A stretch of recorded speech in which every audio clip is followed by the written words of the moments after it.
in Marshfield, right here on AM 1450, WDLB.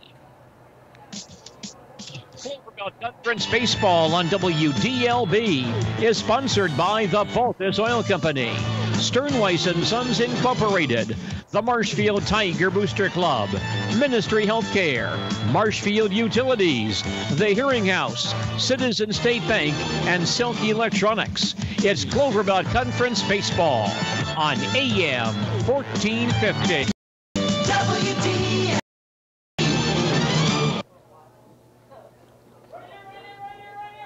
Good evening and welcome to Jack Hackman Field in Marshfield. It's baseball action tonight on AM 1450 WDLB and on WDLB WOSQ.com, as this evening the Columbus Dons take on the Greenwood Indians in a Cloverfield Conference baseball matchup. Tom Uthmeyer is producing our broadcast this evening. I'm Gene Delisio. Happy to have you with us for coverage of Cloverfield Conference baseball this evening on AM 1450 WDLB and on WDLB WOSQ.com. This game being squeezed in between contests that involve the schools that are here for the Marshfield baseball tournament taking place this weekend. We had one ball game in that tournament already. In that contest this afternoon, Antigo knocked off the Holman Ball Club by a final score of 11-3, and there will be more ball coming up later this weekend, coming up a lot of games on Saturday, so that should be a lot of fun this weekend as we take in the Marshfield Tiger Baseball Tournament. Good to have you with us for baseball action this evening here on WDLB. It's Marshfield, Columbus, and Greenwood meeting tonight in this Cloverfield Conference baseball matchup. Coming into this ball game, Greenwood 10-6 overall, and they have won 7 of their last 9 ball games, including an 11-3 win over Columbus at Greenwood back on the 21st of April.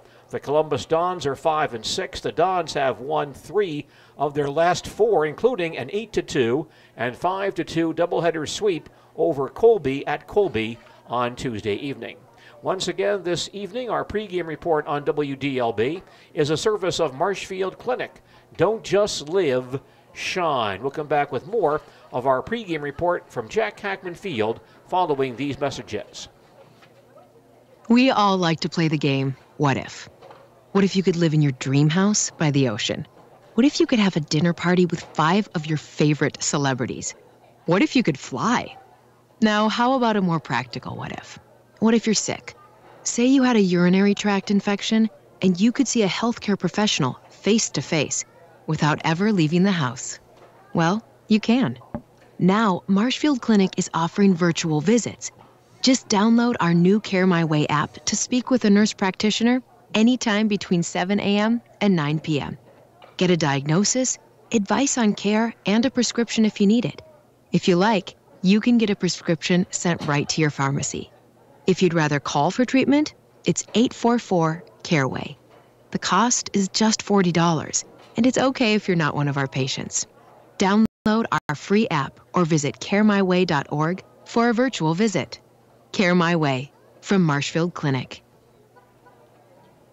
Columbus and Greenwood tonight in Cloverfield Conference baseball here at Jack Hackman Field in Marshfield. Happy to have you with us for baseball action this evening here on WDLB. The Cloverfield Conference baseball standings heading into action tonight.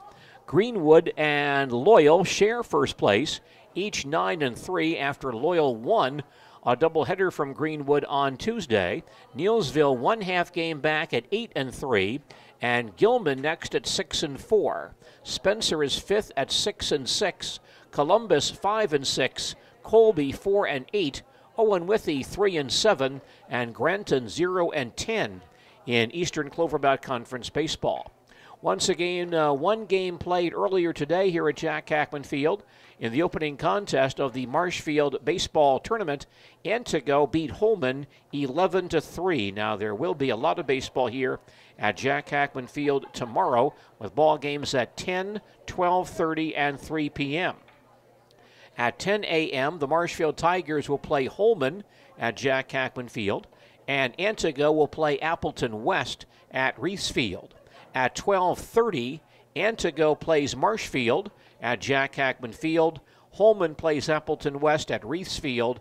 At 3 p.m., Marshfield plays Appleton West here at Jack Hackman Field. So the Marshfield Tigers will play a triple header here at Jack Hackman Field tomorrow. Coach John Bauer told us yesterday prior to the ball game against DC Everest that he'll play a lot of JV players during the course of those 3 games, especially in that second ball game against Antigo, because you obviously can't have your number 1 guys going 24 innings or 21 innings. That'll be a long day for those young men. So he'll play some JV guys during the course of the ball games tomorrow, but will be a lot of baseball out here tomorrow. The Marshfield Tiger Baseball Tournament resumes at 10 a.m. tomorrow here at Jack Hackman Field and at Reiths Field in Marshfield.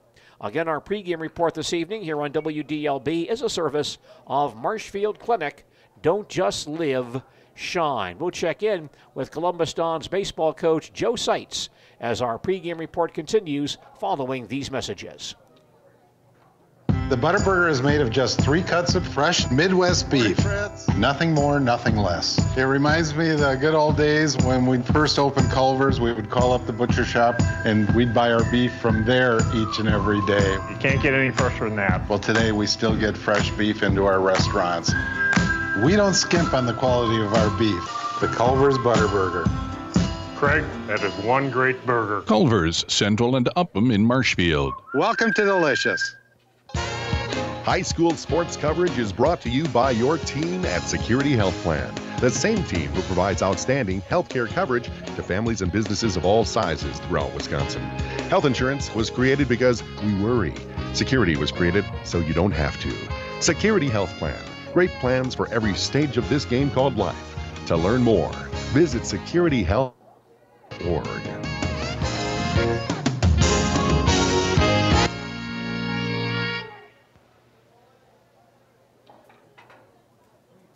It's baseball tonight here at Jack Hackman Field in Marshfield as the Columbus Dons face the Greenwood Indians in a Clover Belt Conference matchup. And let's bring in Dons coach Joe Seitz and his comments on Columbus baseball. Coach, your team playing some good ball the last couple of weeks. Fill us in on the improvement you've seen from your ball club in recent ball games. The biggest thing is we've been playing pretty solid defensively. We don't give up a lot of extra outs. When your pitchers are throwing strikes, if you struggle to play defense behind them, that makes their pitch count go up, and things can snowball from that. So we've been doing a good job of not letting bad plays affect us. Anything you attribute that improvement in the defense to this season? A lot is just repetition. It's what it is. What you work on taking ground balls, fly balls, working on hitting your cutoffs, running balls down in the gap. That's the biggest thing. It's a simple thing, but it's over and over repetition. That's what's going to make you a better defensive ball player. And your ball club certainly has improved in that area. Do you notice, Coach, that as the year goes on, maybe your ball club plays some better defense? Because early in most seasons, you're not on a diamond very much for preseason practices or early season practices. Once you can get on a diamond and do some outdoor work that improves things like defense? Oh, definitely. You're limited when you're in a gym on what you can do. Ground balls don't have an odd hop. Everything's a pretty true hop on a gym floor, so it doesn't work well for fielding ground balls in a game situation. It's just more working on soft hands and throwing. But once you get out on that field, see the ball, the way it hops off the grass and in the dirt, it's more reaction game out there, and it's much better for your defense. I want to ask about the defense here. There's 2 aspects to this. One is catching the ball, throwing the ball properly. The other aspect, and we see a lot of this in baseball today with some of these younger guys who maybe don't play the way we did, is what to do with the ball, where to throw the ball, what base to cover, things like that. Do you see your ball club doing well in that area? Yeah, we've improved a lot in that area. We talk about it a lot, knowing when the ball's hit you, where you're going to go with the ball. We talk about situations, guys that are on certain bases. If the ball's hit you, what do you do in this situation? And hopefully by doing it repetitively, they'll remember that. And then when they're always thinking, hey, if the ball's hit to me, this. How about the offensive part of the ball game? How has that shaped up for your team this year? I've really been happy all year long as far as our hitting. We've as far as strikeouts, we've really been minimal. Strikeouts, maybe 5, 6, 7 is the most we've had a game, but most games we're striking out 5 times or less, which is really good. We're we're starting to get the balls to start to fall in there. At the beginning of the year, it might have been the old Adams where you hit them right at a fielder if you square one up. Now we're starting to hit the ball, and they're starting to get some results as a result of hitting the ball solid. Had a really nice week earlier in the week, couple of nice contests on Tuesday. Tell us about those ball games. Well, games up in Colby, we ended up sweeping the doubleheader, 5-2 and 8-2. Our pitchers threw 2 complete games, which is really great with this pitch count rule. Solid defense. Hitting came around. Ty Furlinger had an awesome day. He went 7, and his other at bat he walked. Big catalyst for us. And I thought the kids did a nice job of, we had a couple innings where we had 2 outs and nothing on, getting guys on base and then scoring runs on top of it, which was nice. Real nice outing for your ball club then on Tuesday. Coach, any thoughts about the matchup today with Greenwood and how that shapes up this afternoon? They're a tough ball club. They're tied for first in our conference right now. Kent really does a nice job with his kids. They're always ready to play. We got to play a really solid game, get our bats going early, put a little pressure on them would be nice. Big thing though, defensive, we got to throw strikes as pitchers and play solid defense behind them. We should ask also, Coach, haven't had a chance to speak with you about this, but about that pitching rule, how it affects you and your ball club, especially with a smaller school that does not have a great deal of depth on the roster. How are you handling that pitching rule this season? We've been trying to get as many guys who are good athletes on the mound. You know, some might not see a lot of innings this year, may pay off down the road, but you try to get some guys a little bit more confidence, throwing them a little bit more in practice. Now they're starting to get on the mound a little bit more. But you really want athletes on the mound because they can handle throwing strikes and reacting to the ball that's hit to them. So those younger guys are starting to step up. It's a long process, but they're starting to come around. Columbus Dons baseball coach Joe Seitz with his comments on this matchup as the Dons take on the Greenwood Indians in Clover Belt Conference baseball here at Jack Hackman Field in Marshfield. Once again, our pregame report this evening is a service of Marshfield Clinic.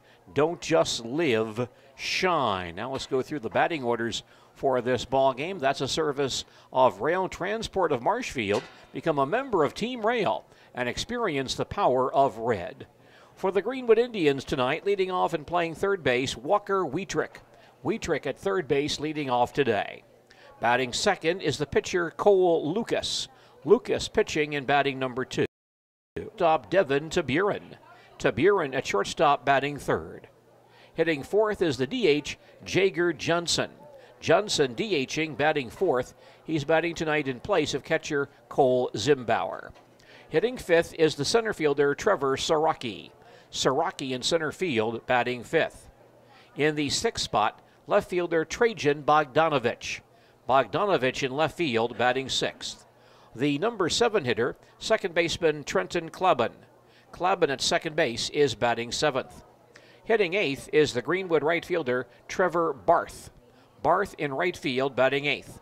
And the number 9 hitter for the Indians, first baseman Hunter North. North at first base, batting number 9. For the Columbus Dons tonight, the leadoff hitter, second baseman Ryan Deeringer. Deeringer leading off and playing second base. Batting second at third base, Payant at third base tonight, batting second. Hitting third, shortstop Tyler Furlinger. Furlinger at shortstop, batting third. The number 4 hitter is the Dons left fielder Noah Taylor. Taylor in left field, batting fourth. In the fifth spot, catcher Jared Mandel. Mandel catching and batting fifth. Batting sixth, center fielder Bryce Furlinger. Bryce Furlinger in center field, batting sixth. Hitting seventh is the first baseman Evan Deeringer. Evan Deeringer at first base, batting seventh. In the eighth spot, tonight's DH Calvin Brown. Brown DHing and batting number 8. He's batting in place of pitcher Ethan Meese. Hitting ninth, right fielder Bailey Keffer. Keffer in right field, batting number 9. Our umpires for this ball game behind home plate, Mike Klein. On the bases is Jim Krieger. Columbus and Greenwood squeezing in this ball game between contests scheduled for the Marshfield Baseball Tournament, which did open tonight with an 11-3 win by Entigo over Holman. And there will be a number of games once again played here tomorrow at Jack Hackman Field and at Reese Field as part of the Marshfield baseball tournament. Lots of baseball down here tomorrow. Stop on by the Miller Baseball Complex and see some of the action being played on Saturday. Defensively for the Columbus Dons this afternoon, at first base, Evan Deeringer. At second base, Ryan Deeringer. At shortstop, Tyler Furlinger. At third base, Charles Payant. In right field, Bailey Keffer. In center field, Bryce Furlinger. In left field, Noah Taylor. The catcher is Jared Mandel. And on the mound, left-hander Ethan Meese. Eth does not have a one-loss record. He is 0-0 with a 6.00 ERA. He's thrown 2 1/3 innings this year. Allowed 2 runs, both earned on 3 hits, walked 2. Has not struck out a man this season. The first man he'll face is Greenwood third baseman Walker Wietrich. Walker, a left-handed batter. Greenwood in red jerseys, white pants with the red stripe down the side. Meese gets set, and here's our first pitch. A breaking ball floats across for a called strike, and play underway here at Jack Hackman Field. Columbus and Greenwood meeting in Clover Belt Conference baseball tonight. 0-1 on Walker Wietrich. He digs in there once again. Meese pitching from the stretch. Now delivers a curveball hit in the air to right center. The center fielder Bryce Furlinger reaches back, and the ball goes over Furlinger, misjudging that fly ball to right center field. And Walker Wietrich with a gift double to open this contest. Bryce having some difficulty with that fly ball to right center. Should have been caught, but he overran it. Then the ball fell behind him. And the Indians have a leadoff base runner for pitcher Cole Lucas. Batting right-handed. Meese from the stretch. He now throws and misses outside for ball 1. So a tough start for the Columbus Dons defensively. A double by Walker Wietrich, which should have been the first out of the inning. 1-0 on Lucas. Meese sets himself and throws once again. Misses outside for a ball. 2 balls, no strike. Nice crowd down here this evening watching baseball from both Columbus and Greenwood. Lots of fans down here taking in the ball game tonight. 2-0 on Cole Lucas. And Meese throws again, misses way outside for ball 3. Count now 3 balls, no strikes. By the way, if you'd like to stop by and take in some baseball, you're certainly more than welcome. The concession stand here, by the way, is open for business tonight. The count 3-0, the pitch on the way, right down the middle of called strike, 3-1. They did have the concession stand working during the first ball game of the Marshfield tournament. The Antigo Holman game, it's still open for this ball game this evening. 3-1 the count. Meese throws again. Pop foul on the first base side. Deeringer over quickly, but can't get there. The ball falls in front of the first base dugout in foul ground. And the count on Cole Lucas now full, 3 balls and 2 strikes.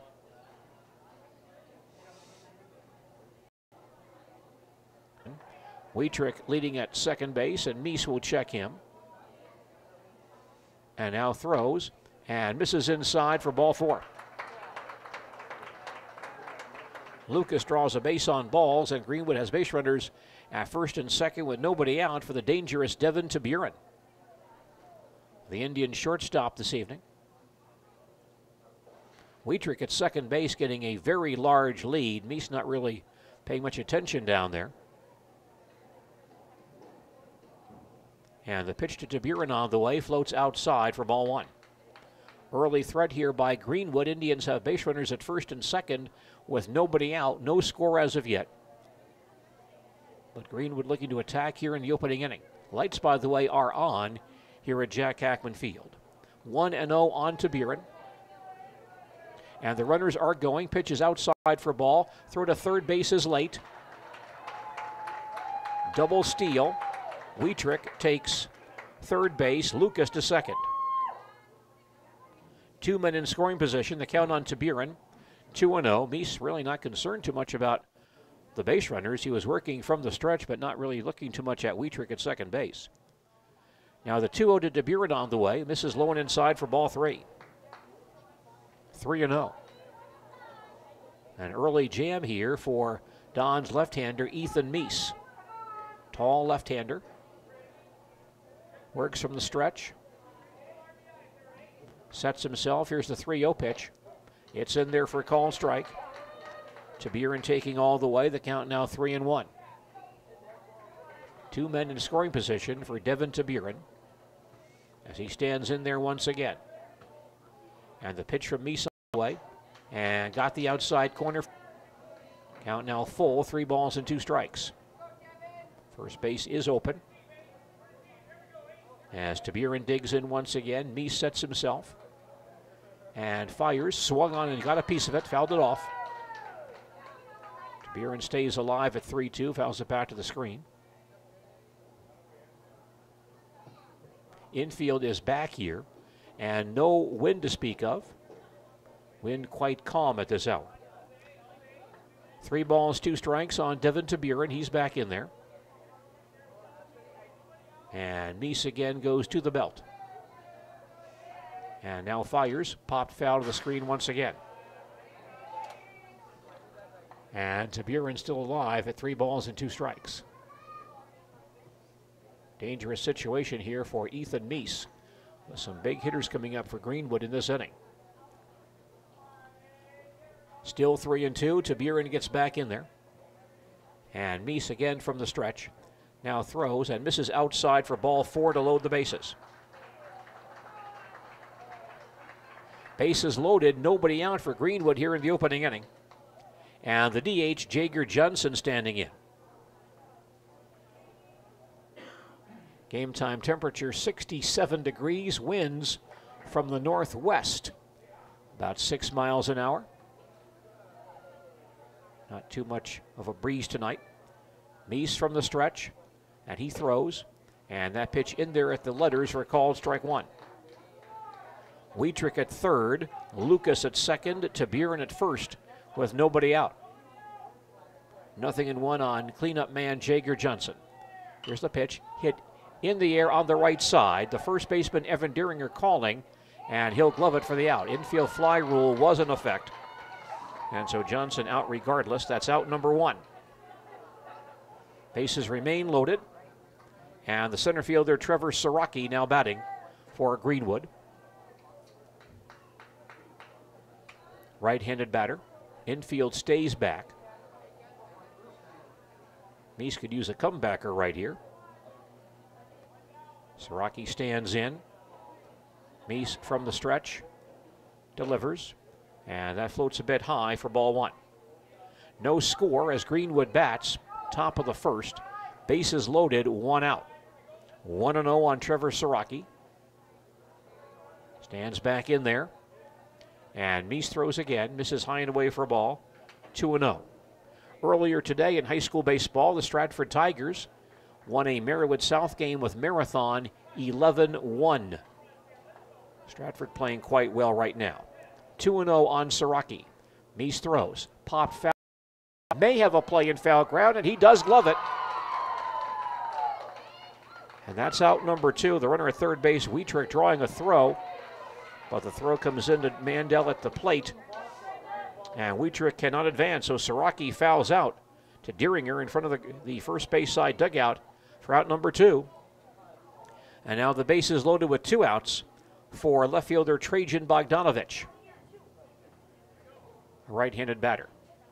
Also in baseball earlier today, the Pittsfield Panthers, who suffered their first conference loss last night against Stratford, got beat by the Tigers 16-2, back in the win column today. Meese delivers, ground ball toward short, a big hop for Furlinger, and he'll fire across the diamond just in time to end the inning. Quite a job by Ethan Meese as Greenwood loads the bases, but they do not score. That's Pittsfield's score earlier today. The Panthers knocked off Assumption in Wisconsin Rapids 4-1. In the first for Greenwood, no runs, 1 hit, no errors, 2 walks, 3 men left on base. After a half inning, our score is Greenwood 0, and the Columbus Dons coming to bat. We'll return to Jack Hackman Field and more baseball in just a moment. When you're at work or on your annual vacation trip, Have you ever had the situation that you need to look at your checking account balance or do a funds transfer between your accounts? Now you can check your account immediately via your smartphone with First Choice Credit Union's mobile banking app. Convenience at your fingertips. Stop in or go to their website at firstchoicecreditunion.com to find out how to download the app. It's quick and easy. Call 715-387-8405 with questions. Federally insured by NCUA. Membership eligibility required.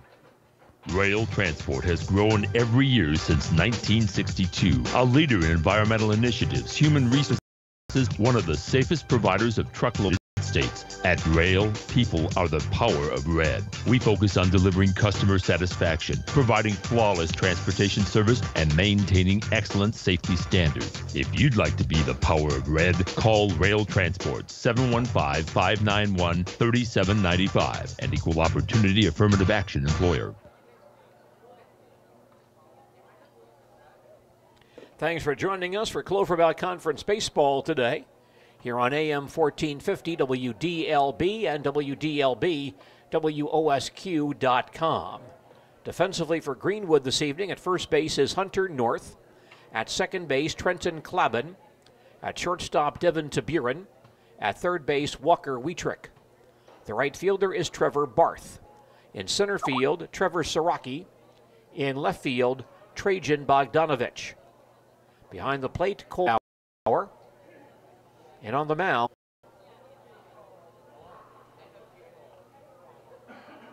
Columbus Dons batting. Bottom half of inning number 1. Stepping in to lead off, second baseman Ryan Deeringer, a .267 hitter for the year. Right-hander Cole Lucas on the mound for Greenwood this evening.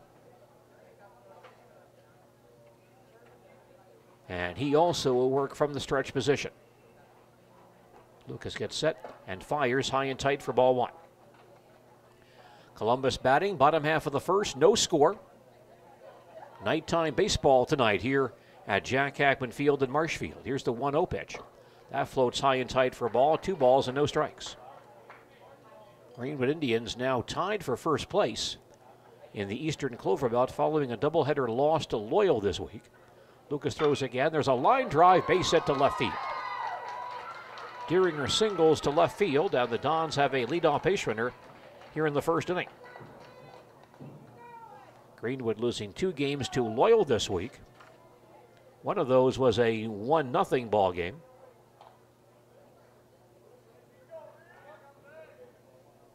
Loyal won the other ball game 8-5, and that creates a tie between those 2 ball clubs at the top of the conference standings. Here's third baseman Charles Payant, left-handed batter. Lucas out of the stretch. He throws. There's a bunt foul behind home plate for strike 1. Coach Seitz trying to move Deeringer into scoring position. No balls, 1 strike on Charles Payant. Beautiful evening for baseball here in central Wisconsin. Our first nighttime broadcast of the year on WDLB. Mike Warren had that Greenwood Loyal doubleheader on WOSQ Tuesday night. That second game went rather late. Lucas from the stretch again. Delivers, and Charles bunts foul again. And Payant behind on the count now. No balls and 2 strikes. Good workout for on-deck man Tyler Ferlinger, who's chasing down those foul bunts behind home plate. 0-2 on Payant, who's batting .471 for the year. Deeringer off first base. And now Lucas throws a big changeup that goes outside for a ball. 1 ball, 2 strikes. Charles Payant, quite often the Columbus catcher, but stationed at third base for this ball game tonight. Left-handed batter. Stands in once again.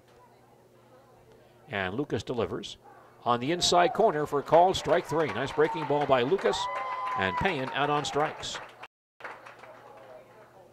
First strikeout thrown by Cole Lucas this evening. Brings up Don shortstop Tyler Ferlinger, who's batting .500 for the year, with 7 runs batted in. Right-handed batter. Coach Seitz mentioning he was 7 of 7 in that doubleheader against Colby on Tuesday. Lucas from the stretch. delivers. Breaking ball, nice pitch in there for a called strike. Boy, a nice 12-6 curveball that breaks down into the strike zone. 0-1 on Furlinger. Don's batting, bottom half of the first, no score. Duringer at first base with 1 out. The 0-1 pitch on the way. Fly ball to deep left center field. Siraki goes back in the gap and reaches up and makes the catch to retire Furlinger, and Duringer back to first base. Well by Tyler Furlinger, but tracked down by Trevor Siraki. That's out number 2. And the left fielder Noah Taylor now batting.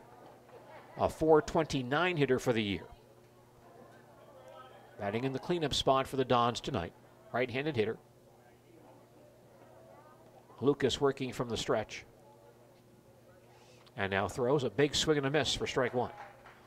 If you caught this or not, but some changes in the high school basketball rules announced for next year. Nothing really major that will affect the play on the field too much or on the court too much.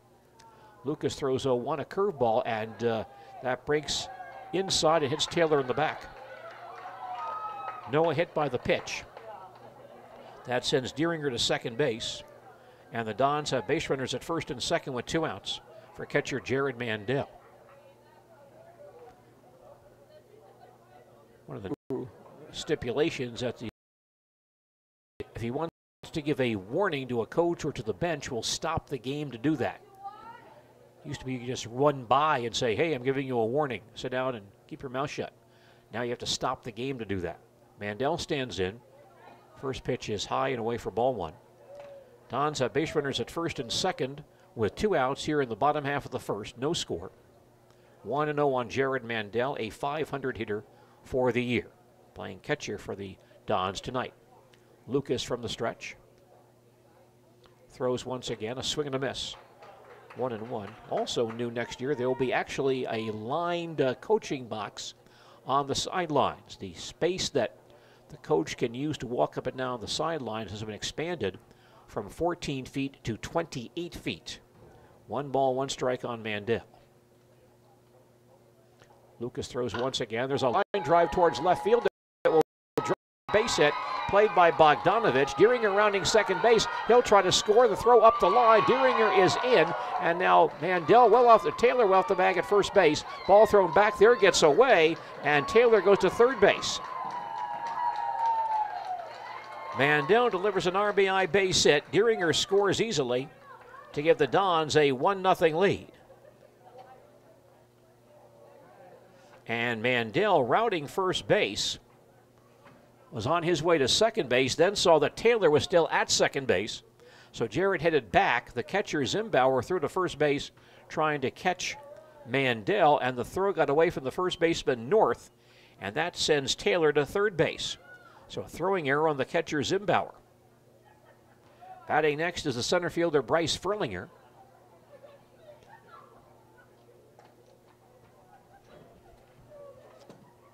With 2 outs. Bryce Furlinger, by our stats, batting .636 for the year. Should retire right now. Lucas from the stretch. Checks the base runners. And the pitch to Bryce. Swung on and missed for strike 1. So the Dons off to a good start tonight. Leading 1-0. Avoiding a bases loaded, no out situation by Greenwood in the top of the first. The Indians could not score. Now the Dons played a run, 0-1 on Bryce Furlinger. Lucas fires again, popped up on the diamond behind the mound. And the third baseman, Wietrich, taking charge, and he'll glove it behind the mound to end the inning. But the Columbus Dons strike first tonight. Columbus in the first, 1 run on 2 hits. A hit batter, 1 error. After 1 inning, our score is Columbus 1 and Greenwood 0. We'll come back to Jack Hackman Field and more baseball in just a moment. Business insurance. If you own a business, you need coverage. Talk to the experts at Schwartz Insurance. Over 90 years experience and 3 generations of family ownership. Let Schwartz manage your business insurance program. Schwartz Insurance. Be sure. Check out Schwartz at BeSureOnline.com. That's BeSureOnline.com. Or call 387-1130. Schwartz Insurance. Be sure. 73 degrees and I'm loving it. 71 degrees, please. When it comes to keeping your home cool this summer, what's your perfect degree of comfort? We'll help you find it with a new Rheem AC system that'll keep you cool, save on energy costs, and may qualify for utility rebates. So enjoy a new degree of comfort this summer. 72 degrees and I'm good to go. Keep your cool this summer with a new home comfort system installed by the local pros at Comfort Systems Heating and Cooling. Call them today or see them in Marshfield. If you're near retirement or thinking about as you plan that upcoming special occasion, Marshfield Book and You're listening to Clover Belt Conference Baseball on AM 1450 WDLB Marshfield and WDLB WOSQ.com. Tom Uthmeyer producing our broadcast this evening. I'm Gene Delisio at Jack Hackman Field in Marshfield, and the Greenwood Indians now batting in the top half of the second inning. We mentioned earlier the changes in the basketball rules. One of them is expanding the coaching box on the sidelines from 14 to 28 feet. And that area will be lined on the bench. So there'll be a marker there on the bench showing how far the coach can go up and down the sidelines. That's something you'll see new on the basketball floor next season. Trenton Clabin leads off the Greenwood second. Meese throws a fastball and gets the inside corner for a called strike one. Columbus on top, 1-0. Greenwood batting, top half of the second inning. And the pitch on the way outside for a ball. 1 ball, 1 strike. I'm not sure what Ethan is throwing, but he's kind of lobbing the ball up there, kind of pushing it more than throwing it. So he may be throwing some sort of a knuckleball, an off-speed pitch of some sort. Count on Clabin, 1 ball, 1 strike. Meese fires once again, misses inside for a ball. 2 balls, 1 strike. 7, 8, and 9 men due up for Greenwood here in the second. Meese fires once again, a big swing and a miss. 2-2 on Trenton Clabin. Greenwood meeting, baseball action to Jack Hackman Field. Meese throws 2-2 and missed the outside corner, ball 3. Ethan, by the way, 21 pitches in the first inning. Bit on the high side if you want to have that complete game with that 100 pitch limit. Here's the full count pitch on the way. Ground ball fouled in the third base side. Stays 3-2 on Trenton Clabin. Beautiful evening for baseball, and if you're looking for some entertainment, stop by Jack Hackman Field. Take in the ball game tonight between Columbus and Greenwood. Trenton Clabin back in there. The count 3 balls and 2 strikes. Meese gets a sign he likes and now throws once again. Ground ball towards short. Furlinger will grab it. Fire high to first base, but pulled in by Deeringer for out number 1. And the Greenwood batter is the right fielder Trevor Barth. Batting right-handed.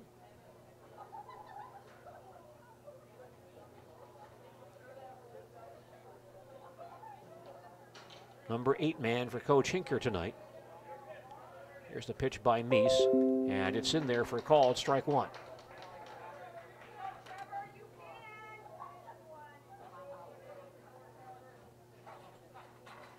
No balls, 1 strike on Trevor Barth. Meese fires once again, hit foul on the first base side. Deeringer over near the first base dugout, but has no play. The ball falls at the base of the fence before Evan can get there. And the count on Barth now, no balls and 2 strikes. A lot of foul ground here on both sides at Jack Hackman Field. Barth digs in once again.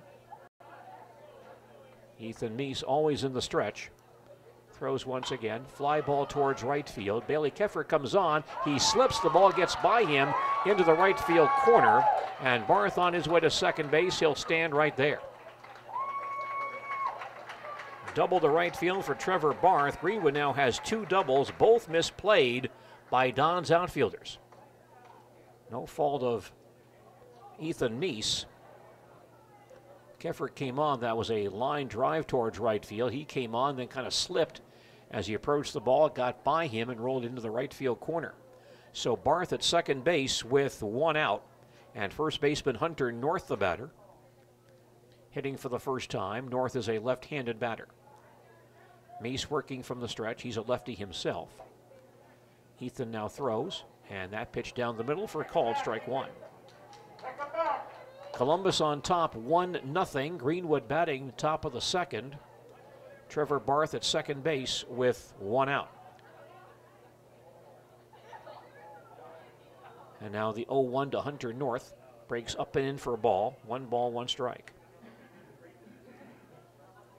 We'll have details on Central Wisconsin sports news during our On Sports program tomorrow morning, right here on AM 1450 WDLB.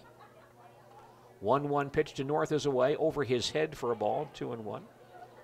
One of our guests tomorrow, Stratford High School sports standout Cameron Bornbach, recounting his outstanding year.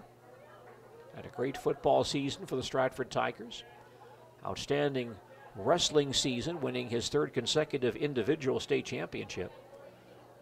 2-1 pitch on the way, and gets through the glove of the catcher Mandel, but no advance. The pitch was on the outside corner for a called strike, and the count to North now 2-2. Cam winning his third consecutive WIAA individual state championship, and also leading Stratford to a team state title. 2-2 on Hunter North. And Meese throws once again, a swing and a miss. Hunter North out on strikes. Ethan Meese with his first strikeout of the evening. And that brings up leadoff man Walker Wietrick, who had a double to right center field his first time up, 1 for 1. And Cameron named a WIAA Scholar Athlete last month. So he'll talk about that and his football future, playing football starting next year at St. Cloud State of Minnesota. Wietrick digs in. The pitch by Meese, low and outside for ball 1. So join us for that and much more tomorrow morning, 10 a.m. on Sports, right here on AM 1450 WDLB. 1 ball, no strikes on Walker Wietrick, the Greenwood leadoff man this evening. Meese pitching from the stretch at all times. He'll check Barth at second base. And now throws a swing and a miss. 1 ball, 1 strike. Ethan Meese with a lot of slow stuff. A lot of off-speed pitches, and I believe he may be throwing some sort of a knuckleball because sometimes he's kind of pushing the ball towards the plate rather than just releasing it. 1-1 on Wietrick. Ethan fires once again. Ground ball to the right side and through the hole for the base hit. Barth to third base, rounding third. Keffer's throw is cut off. RBI base hit for Walker Wietrick, and Greenwood ties the game at 1 apiece. RBI base hit for Walker Wietrick. Plates Trevor Barth from second base. Now tied at 1. Pitcher Cole Lucas will bat. Cole walked his first time up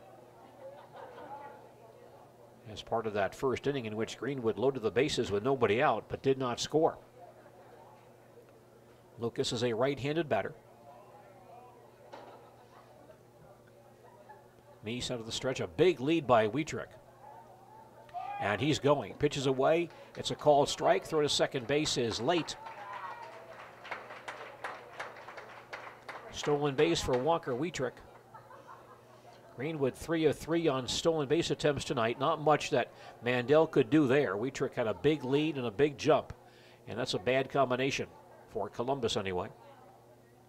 0-1 on Cole Lucas. Digs in once again. Go ahead run now in scoring position. Meese checks the base runner.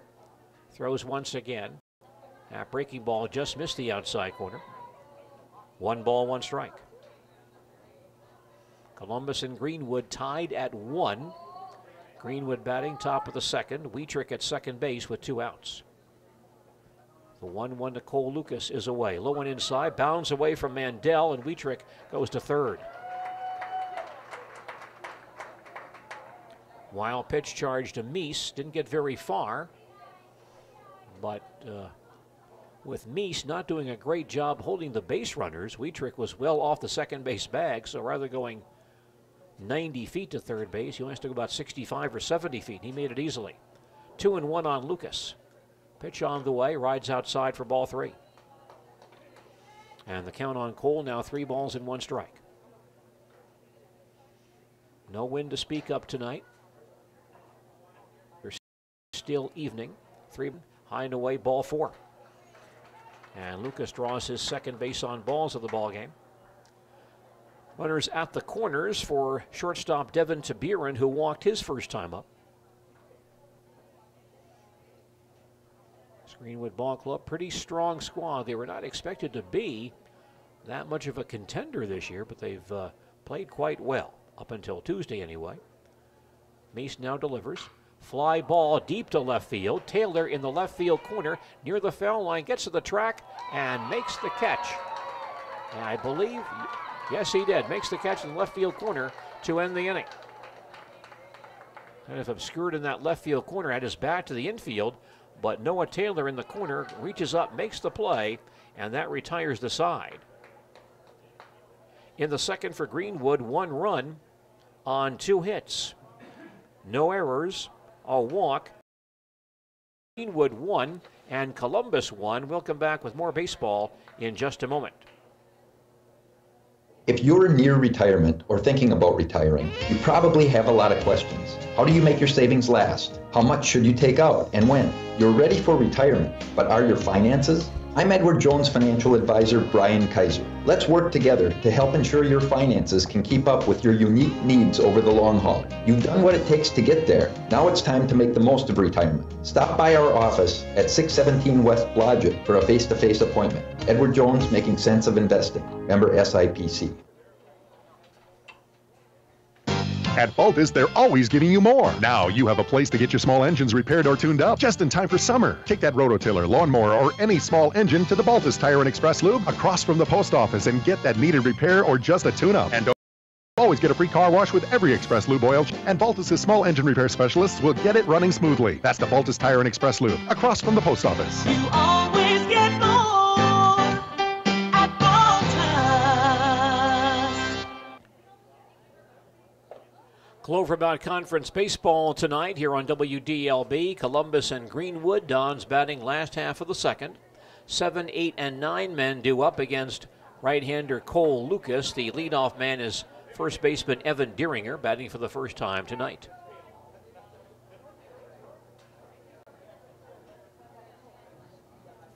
Cole Lucas, a right-hander. Like so many pitchers these days, pitching out of the stretch at all times. He delivers here. That ball laced down the right field line, foul, out of play for strike 1. We're deadlocked at 1 as Columbus bats in the bottom half of the inning here at Jack Hackman Field. 1 game played earlier today in the first contest of that Marshfield tournament. Antigo beat Holman 11-3. And there will be more ball games here tomorrow as part of that tournament. 0-1 on Evan Deeringer. He takes one high and away for a ball. 1 ball, 1 strike. Should be a lot of fun down here with baseball virtually all day long, starting at 10 a.m. between Jack Hackman Field and Reese Field. Here's a ball hit foul on the first base side, again out of play. 1-2 on Evan Deeringer, and Cole Lucas now at 19 pitches, and we're in the second inning. Evan back in there, a .286 hitter for the year. Lucas stays in the stretch and throws up and in for a ball. 2 balls, 2 strikes. Baseball season winding down, softball as well. Go to postseason play just a couple of weeks. Here's the 2-2 pitch. A breaking ball falls in the dirt. And the count full 3-2. Lucas has a 12-6 breaking ball. You don't see that very often anymore. 3 balls, 2 strikes. Here's the pitch on the way. Popped up behind home plate. Zimbauer may have a play, but he can't get there.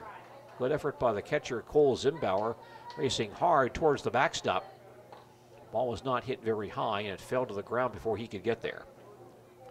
Count stays 3-2. When we say 12-6 curveball, we mean a ball that drops straight down, like going from 12 o'clock to 6 o'clock on a clock.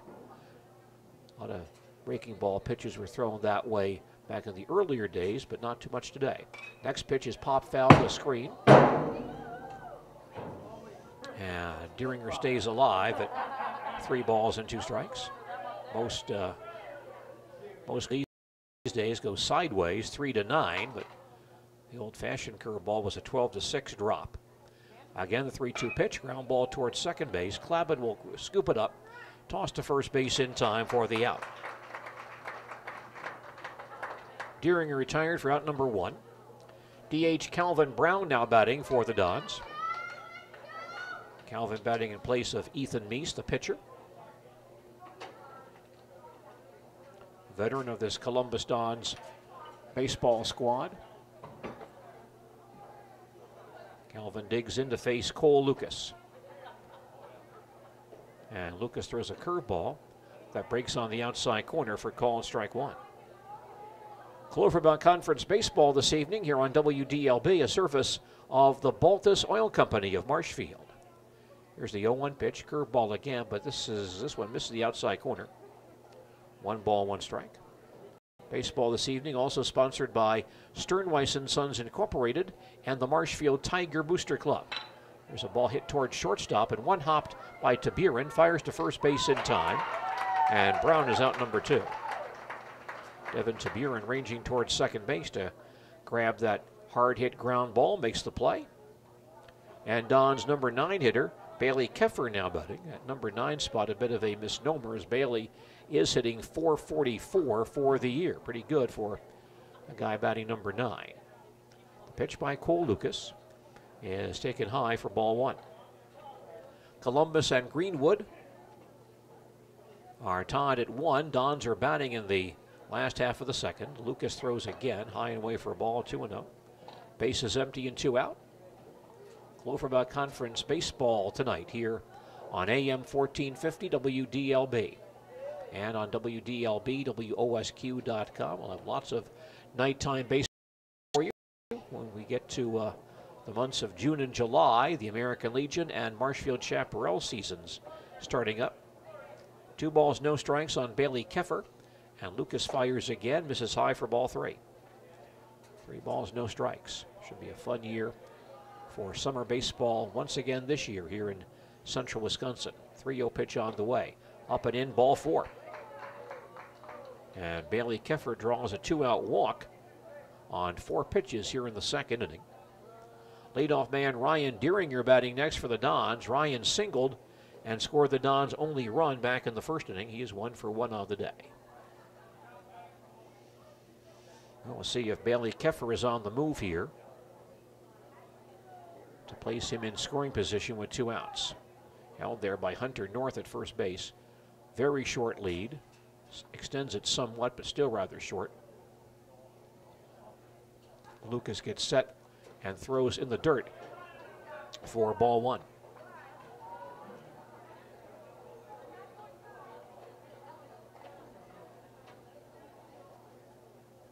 One ball, no strikes on Ryan Dieringer.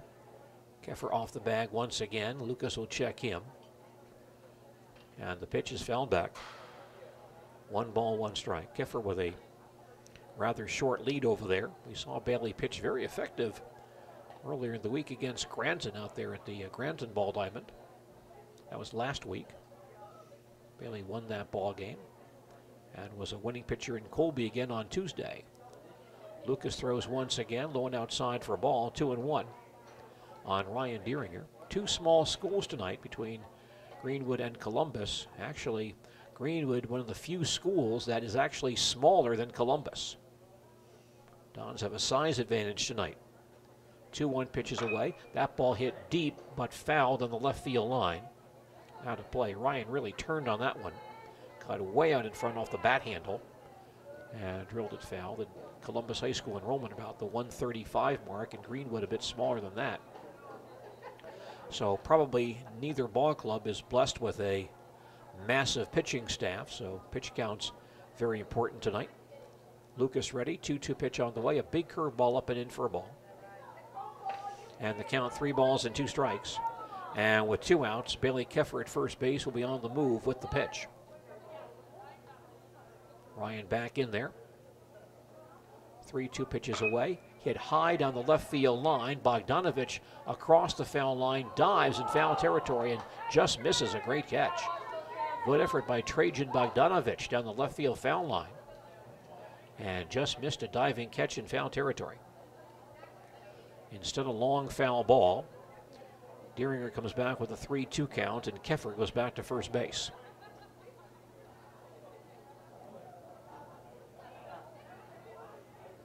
Ryan batting leadoff for Coach Seitz tonight.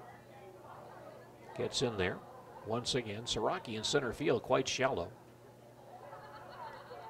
Lucas ready, full count pitch again, hit in the air on the right side of the diamond. And the first baseman, Hunter North, will call it and make the play to end the inning.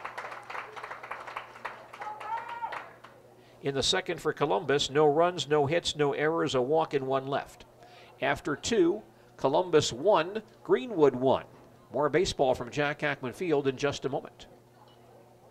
As you plan that upcoming special occasion, Marshfield Book and Stationery is your source for invitations, decorations, supplies, and gifts to make that day all it should be. If it's a wedding, stop in and receive a 25% discount on your wedding invitations and choose from a wide selection of guest books and photo albums to capture that special day. Marshfield Book and Stationery has graduation decorations, streamers, napkins, thank you notes, and memory books. Don't forget Marshfield Book and Stationery for those unique and one-of-a-kind gifts. You can find it all in one stop at Marshfield Book and Stationery.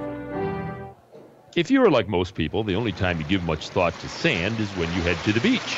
And that's okay, because at Stern Weiss & Sons, they know sand, so you don't have to. So whether it's wash sand for concrete paving, mason sand for laying block and brick, or polymeric sand to deter weeds and ants, you can be sure that when you have a job to do, Stern Weiss & Sons of Marshfield can set you up with the right sand to get the job done. They have pool filter sand and silica sand too. Stern Weiss & Sons Block Division, 400 East Arnold, Marshfield. Clovermount Conference Baseball tonight on AM 1450 WDLB.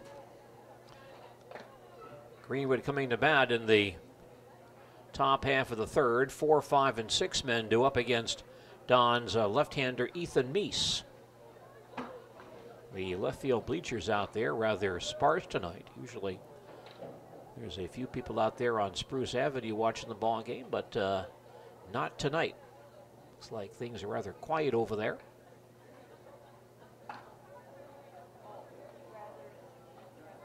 But fans in the ballpark having a good time watching Clovermount Conference baseball this evening. Leadoff batter for Greenwood in the third is the DH Jager Johnson. He popped to first his first time up, 0 for 1.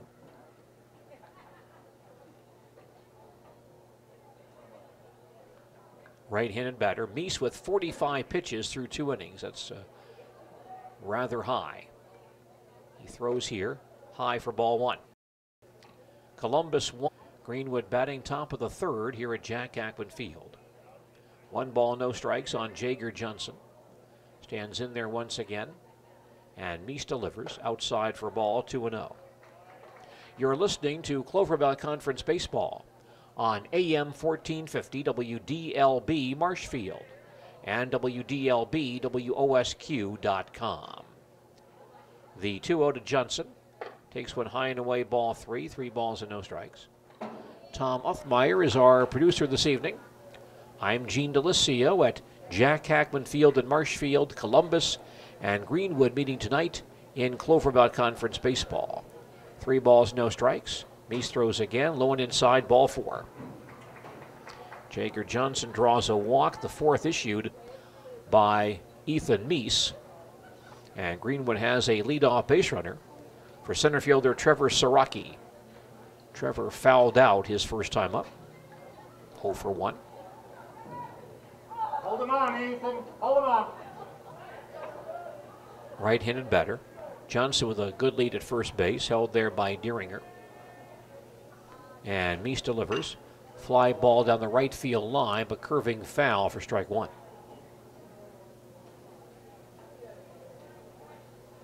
Ball chased down by Bailey Keffer in the right field corner. No balls, 1 strike. A few guys down there in the batting cage in right field getting some swings in tonight. That area is not really lit very well. Count is 0-1 on Siraki. Meese throws again outside for a ball. 1 ball, 1 strike. But nonetheless, a few guys down there getting some cuts in. Maybe some Marshfield Tigers getting in shape for those 3 games tomorrow. 1-1 on Siraki. Meese from the stretch. Delivers. High for a ball. Quick toss down to first base. And very close. But Johnson gets back in time. Johnson went in standing up and almost got picked off. The count on Siraki, 2 balls, 1 strike. Don's looking for a double play ball here. Meese again from the stretch. And now he throws. Popped up, shallow right field. Dieringer out, Keffer coming in, and the ball will drop for a base hit. A play at second base, however, and a force out at second base. Well done by Bailey Keffer in right field. That ball blew between he and second baseman Ryan Dieringer, and the base runner Jager Johnson in no man's land had to hold, and so he could not go to second base right away. Keffer, seeing that, grabbed the ball on the first hop and tossed to shortstop Tyler Furlinger for force play on Johnson for out number 1.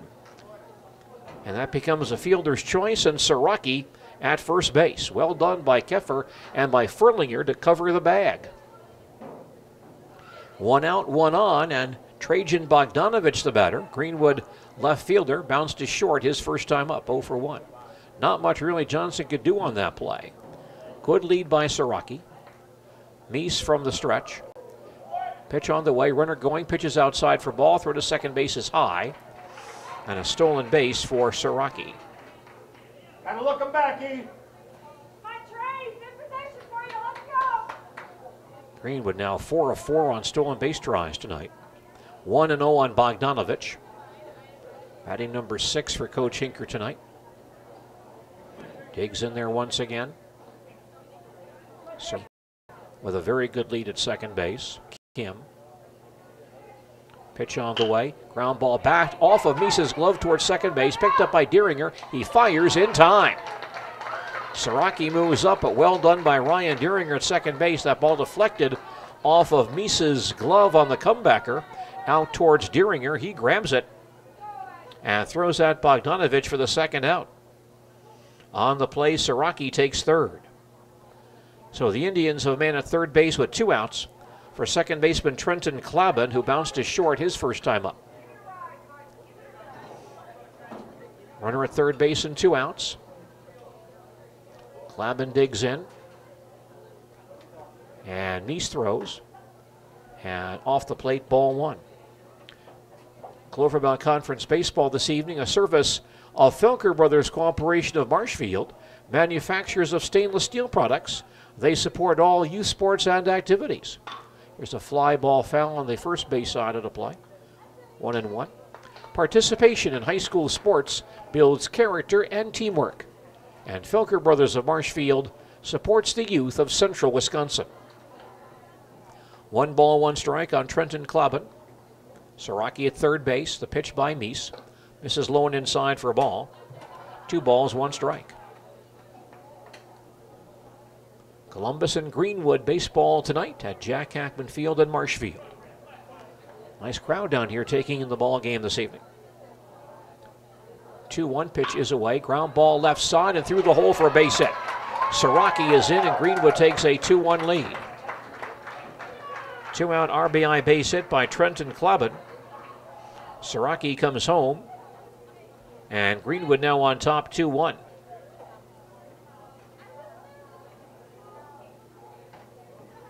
Stepping in next, the right fielder Trevor Barth, who doubled and scored back in the second inning, 1 for 1.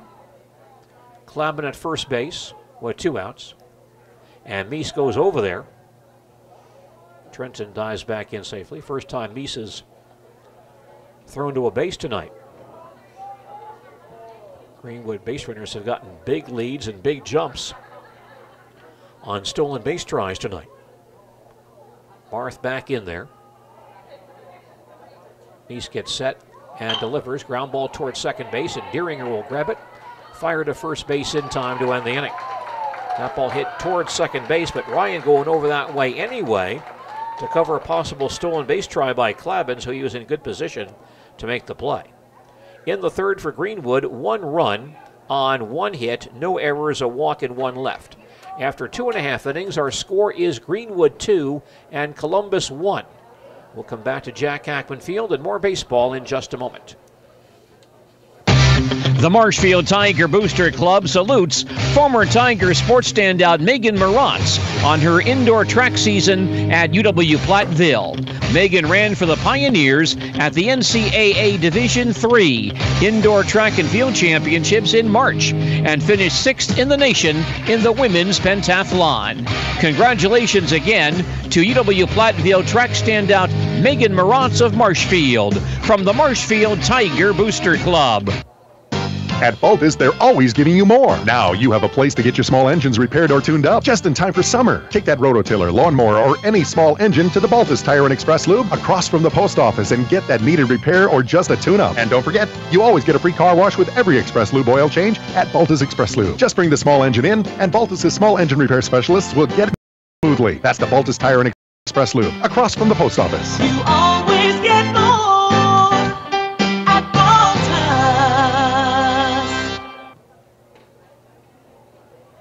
Baseball tonight here on WDLB, Columbus Dons and the Greenwood Indians. Dons come to bat, bottom half of the third, trailing by a run.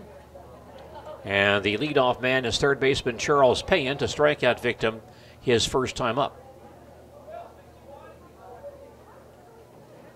Charles, a left-handed batter, number 2 man in Coach Seitz's batting order today. Cole Lucas on the mound for Greenwood, 38 pitches for Cole through 2 innings. Lucas from the stretch, throws, grounded to the left side. Lucas off the mound, will grab it, turn, and fire to first base in time. Well done by pitcher Cole Lucas, grabbing that hopper down the third base side. 1 pitch, 1 out in the Dons' third inning. Batting next, shortstop Tyler Furlinger. He flied to center, his first time up, 0 for 1 on the evening. Number 3 man in the Dons batting order, coming into this ball game, a .500 hitter. Lucas always in the stretch position, as is the Dons pitcher, Meese. He throws here, across for a called strike 1. Well, UW Stevens Point baseball team opening play today at the WIAC tournament, and the Pointers finish the day 1-1. Lucas, there's a curveball that breaks in there for a called strike. There's that 12-6 breaking ball again. Very impressive by Lucas. Not much a better can do with that. The count now 0-2. Lucas fires again and just missed outside for ball 1-2. Pointers open play this morning at Whitewater, losing to La Crosse 3-0. Whitewater then beat Oshkosh 8-4. And then Stevens Point beat Oshkosh 7-4. Lucas throws again. Hit off of Tyler's foot, foul, and Tyler goes down immediately. And he is now in the batter's box pulling himself up. That ball went down, straight down on Tyler's foot, or maybe his ankle bone, and he felt that, but gets up quickly, says he's okay, trying to walk it off. In the third game at Whitewater this afternoon, Stevens Point beat Oshkosh 7-4 to eliminate Oshkosh. In that ball game, the winning pitcher for Stevens Point was Stratford's Drew Spaeth. And Drew threw 1 2/3 innings of relief, gave up no runs on no hits, walked 1, struck out none. But Drew gets the win in that ball game, improving his record for the season to 2-0. The fourth game of the day is now underway between La Crosse and Whitewater. The team that loses that game will play Stevens Point Saturday at noon in the first of 3 possible ball games at UW Whitewater. So Stevens Point still alive, as is La Crosse and Whitewater. Oshkosh is out. 1-2 on Furlinger. Next pitch is hit towards second base, and by the second baseman Clavin to right center field for a base hit. Tyler Furlinger singles to right center field, the Don's second hit of the day. 1 out base runner for Columbus, and left fielder Noah Taylor batting. Noah hit by a pitch his first time up. Should correct that. That's 3 hits now for the Dons in this ball game. 3 Columbus hits. Taylor stands in. Furlinger at first base, held there by North. Lucas from the stretch. He delivers on the outside corner for a called strike. Greenwood on top, 2-1. Columbus batting bottom half of the third. Furlinger at first base with 1 out. 0-1 on Noah Taylor. Lucas sets himself once again and steps off. Furlinger back on the bag. So the Whitewater lacrosse winner this evening of that final game will have the upper hand in that tournament. 0-1 on Taylor. And Lucas throws, runner going, pitches fouled back. 0-2 on Taylor. Furlinger off with the pitch, but Taylor fouls it back. The team that wins that lacrosse Whitewater ball game will have the upper hand because the loser of that game and Stevens Point will each have 1 loss. And those 2 teams would then play each other tomorrow at 12 noon. 0-2 on Noah Taylor. And Lucas fires, runner going, pitches low for a ball, throw to second base, is going to bounce in, gets into center field, and Furlinger steals it. No further advance, but Tyler steals second base. And the count on Noah Taylor, 1 ball, 2 strikes. Furlinger now in scoring position with 1 out. So Whitewater would have to lose twice on Saturday and Sunday for another team, or the team that wins that lacrosse Whitewater game would have to lose twice to not advance. 1-2 on Taylor. And Lucas steps off. So we'll see how the Pointers, those other teams, do at the WIAC baseball tournament on Saturday. 1-2 on Noah Taylor. Lucas gets set and delivers. And got the outside corner for called strike 3. Nice breaking ball again by Cole Lucas. His second strikeout. Furlinger remains at second base with 2 outs for catcher Jared Mandel, who in the Dons' first run back in the first inning.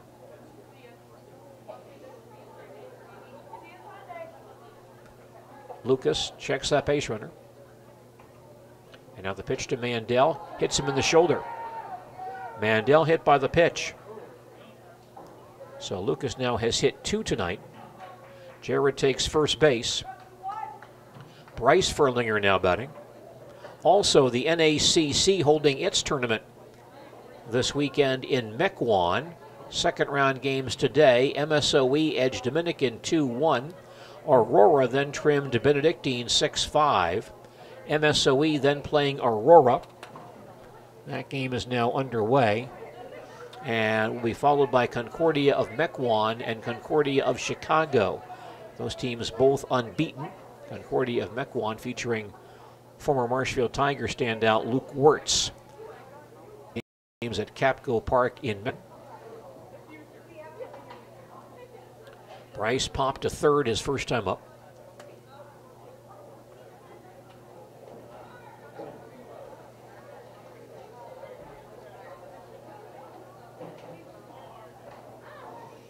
Furlinger at second, Mandel at first with 2 outs.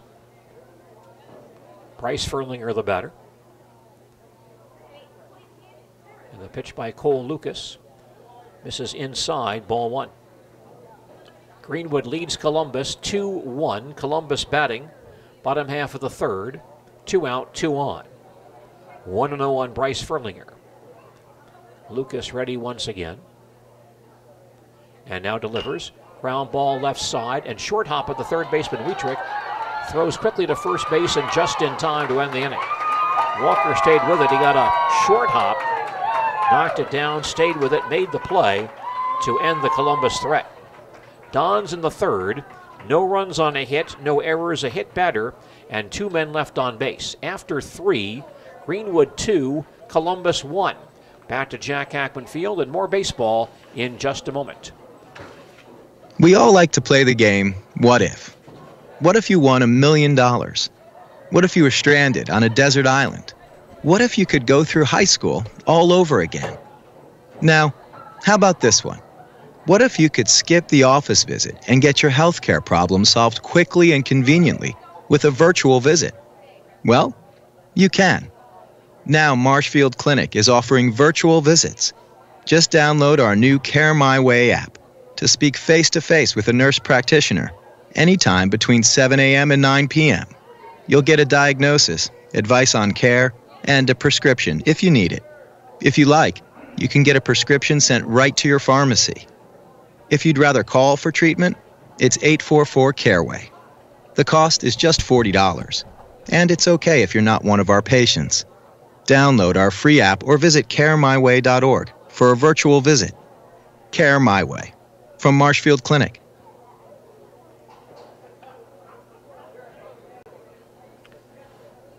Dons and the Greenwood Indians tonight in Cloverbelt Conference Baseball at Jack Hackman Field.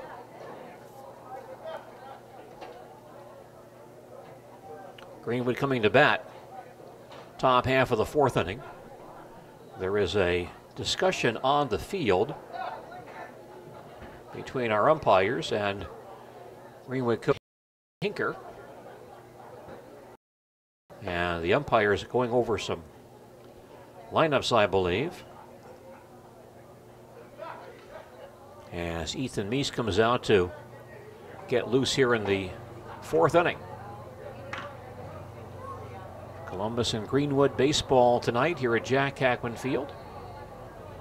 Temperature is starting to cool off just a bit, but nonetheless a very pleasant evening. 62 degrees right now under mostly clear skies. Winds from the west at 6 miles an hour. Hands is catching for Mandel.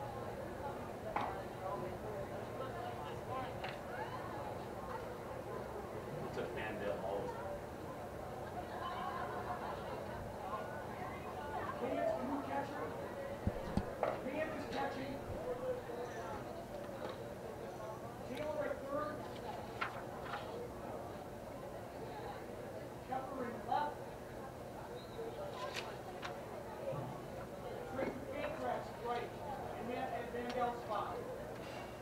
Have some changes for the Dons.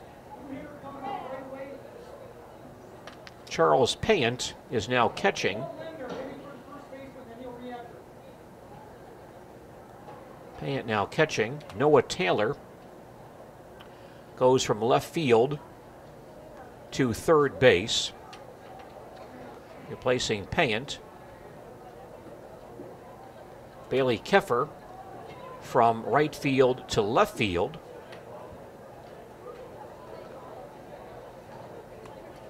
And I believe it's Trayton Pankratz now in right field for the Dons. Leadoff man for Greenwood here in the fourth. First baseman Hunter North. First pitch high and outside, ball one. Greenwood leads this ball game 2-1. Indians batting top half of the fourth inning. Trayton Pankratz now in right field. Ethan Meese on the mound. And the pitch to Hunter North. Breaking ball in there for a call strike. 1 ball, 1 strike. So again, Payant now catching. Taylor at third. Keffer in left. And Pankratz in right. 1-1 on Hunter North. Number 9 man for the Indians tonight. And now he gets hit in the leg by a low breaking ball. And cannot skip out of the way. So North hit by a pitch. First man Keffer has hit tonight. Greenwood batters leadoff man Walker Wietrich having a good night. Walker with a single, a double, and a run batted in. Left-handed batter. Lights are on here at Jack Hackman Field, and might be the first time this spring lights have been on for baseball at the ballpark here in Marshfield, our first night game of the year. Meese from the stretch. Good lead down there at first by North, and Ethan chases him back. Don's coaches may have spoken to Ethan about keeping those base runners a bit closer because Greenwood runners getting humongous leads earlier in the ballgame. And Ethan, being a left-hander, should have an advantage there, especially with base runners at first base. Wietrich back in the box. The pitch on the way. Hit towards first base side, but foul. Glove by Evan Deeringer, steps on the bag, but he grabbed the ball in foul territory. So that's strike one. On the high school level, you got some younger base runner of that pickoff move by a left-hander, so Ethan should have a distinct advantage there. Count is 0-1 on Wietrich, and Ethan back to first base. And North back to the bag. Boy, Deliakaitis always taught that so well. He's coaching the Tigers and the Marshfield Legion. He always had a left-hander or two, and they had devastating pickoff moves at first base. Pickoff guys about one a game if they were pitching. 0-1 pitch on the way. Popped up, shallow left center field. Keffer and Furlinger combining now, and now Bailey Keffer in left field drops the ball. Throw comes back in wildly and rolls to the first base dugout.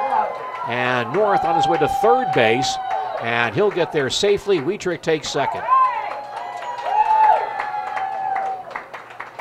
A double error on left fielder Bailey Keffer as he drops the fly ball in left center field, and then he actually had a play second base because, of course, so he's holding near first base, and Bailey with an easy throw could have doubled up, could have forced North at second base, but instead his throw was wildly thrown back through the infield to the first base dugout. And first pitch to Lucas outside for ball one, so a double error on Keffer. And that allows North to go to third base. Wietrich to second. 1-0 on Lucas. Pitches outside for ball, 2-0. So two errors on that play by left-hand fielder Bailey Keffer, dropping the fly ball and making a bad throw. 2-0 on Cole Lucas. Two men in scoring position with nobody out. And Meese throws, foul back. Count now 2-1.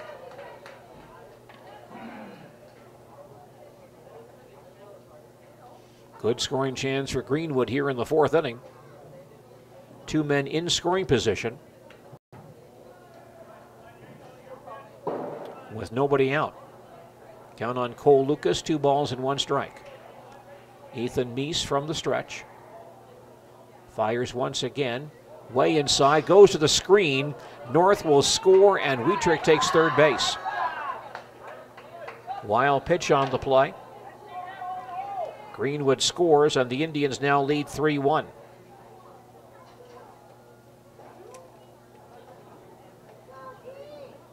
Second wild pitch thrown by Meese tonight. Wietrich at third, and a run is in. 3-1 on Cole Lucas. Meese throws again, a swing and a miss. Nice breaking ball by Meese. The count now full, 3 balls and 2 strikes. Ethan, by the way, came into this inning with 60 pitches under his belt, so likely will not be around at the end tonight. Full count pitch on the way, way outside for ball 4. Fifth walk issued by Ethan Meese.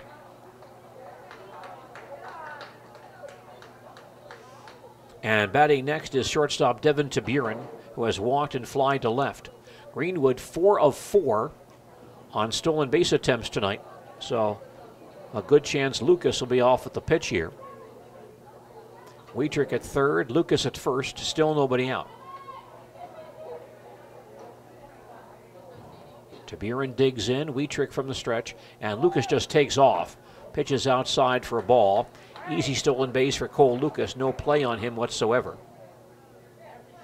Greenwood 5 of 5 now on stolen base tries. 1-0 on Taburin with 2 men in scoring position.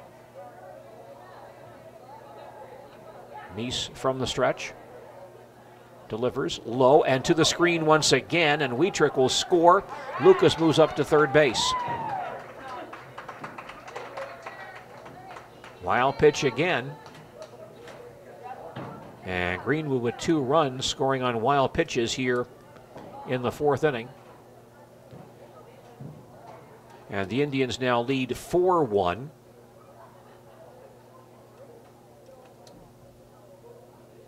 The count on Taburin 1-0. Infield stays back. Meese sets himself and throws. Fly ball down the right field line, curving and falling, just foul. Just outside the line. Buren comes back with a count of 1 ball and 1 strike.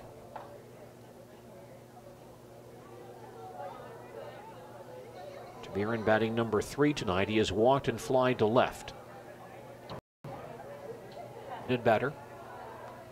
Meese out of the stretch. And he delivers. Fly ball towards center field. Furlinger comes on. The ball goes over his head, however, in a deep center field. Lucas in easily. To Buren rounding second base. He's going for 3, and he'll get there safely.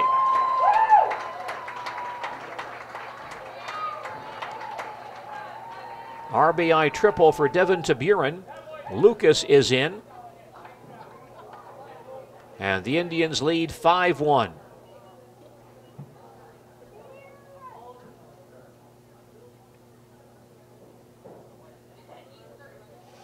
Joe Seitz coming out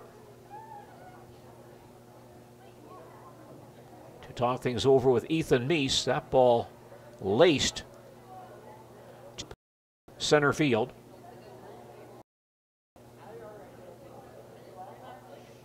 See if Coach Seitz will make a change here or keep Ethan Meese in the ball game. Costly error by the Dons defense earlier in this inning. Although Meese has also hit a guy, walked a guy, and gave up that ringing triple to dead center field by Buren. 5 hits for Greenwood tonight, and 3 of them extra base hits, although 2 of them 2 doubles misplayed really by Don's outfielders. Been a tough night for Columbus outfielders. Keffer dropping a fly ball. Keffer also misjudged a fly ball into a double. And another ball misplayed by the Dons in the outfield for a double. Jager Johnson, the batter, Greenwood DH, has popped to first and walked. Meese in the stretch. To Buren at third base. Pitch on the way. Pop foul on the first base side of the play for strike 1. Greenwood on top, 5-1. Indians batting top of the 4th. To Buren at third base, still nobody out. 0-1 on Jager Johnson. DHing for the Indians tonight. Meese ready. Throws once again, a swing and a miss. He lunged at a breaking ball. Couldn't wait for the ball to get there. And way out in front. Count on Johnson, no balls and 2 strikes.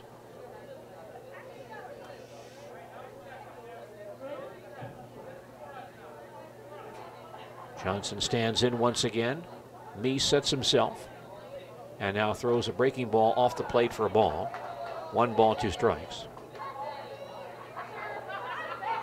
Ethan now approaching 75 pitches, and we're only in the 4th inning. So like to that 100 limit. 1-2 on Johnson.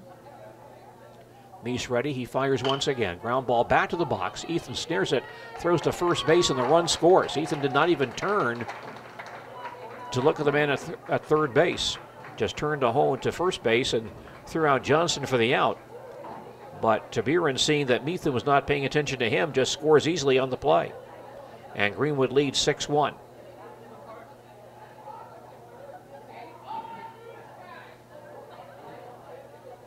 The batter now is center fielder Trevor Siraki. Bounced into a fielder's choice and scored and fouled out. 0 for 2. Bases clear with 1 out. Siraki takes one down low for ball 1. So our score now, Greenwood 6 and Columbus 1. Greenwood batting top of the 4th. Bases empty and 1 out. 1-0 on Siraki. Meese ready. Throws once again. Pop foul on the first base side of the play. 1 ball, 1 strike. Earlier today, the Milwaukee Brewers selling off infielder Nick Noonan to Miami in a cash deal. And boy, Miami really devastated by some infield injuries this week. They put 3 infielders on the disabled list this week alone. 1-1 on Siraki. The pitch on the way. In there for call strike, 1-2. Martin Prado, Adeni Echevarria, and Miguel Rojas all disabled by the Marlins this week. So they pick up Nick Noonan from Milwaukee. Noonan at one time considered a prize prospect in the San Francisco organization. Count as a ball and 2 strikes. Next pitch on the way, grounded back to Mies. He'll turn and throw out Siraki for out number 2. But Noonan played well on the major league level, as a career major league batting average of 193 in 83 major league games. This year at Colorado Springs, batting .212 with 1 home run and 2 RBIs. The hitter for Greenwood is left fielder Trajan Bogdanovich, who has bounced to second and bounced to short. 0 for 2 on the evening. Ethan Mies out there on the mound for Columbus. And he delivers. Ground ball left side. Furlinger at deep short, turns, fires across the diamond, and the ball a bit low, can't be handled by Deeringer. Bogdanovich is on. That should be an error on Deeringer. That ball was not in the dirt. The ball loose in the infield now and picked up by Taylor. That ball was not in the dirt. Deeringer could have made the play. The ball skipped away from him out of his mitt and rolled down the first baseline. So an error there on first baseman Evan Deeringer, putting Bogdanovich on base. Mies from the stretch. And he throws and misses outside for ball 1. Greenwood on top 6-1. Indians batting in the top half of the 4th. Bases empty, we're at first base in 2 outs.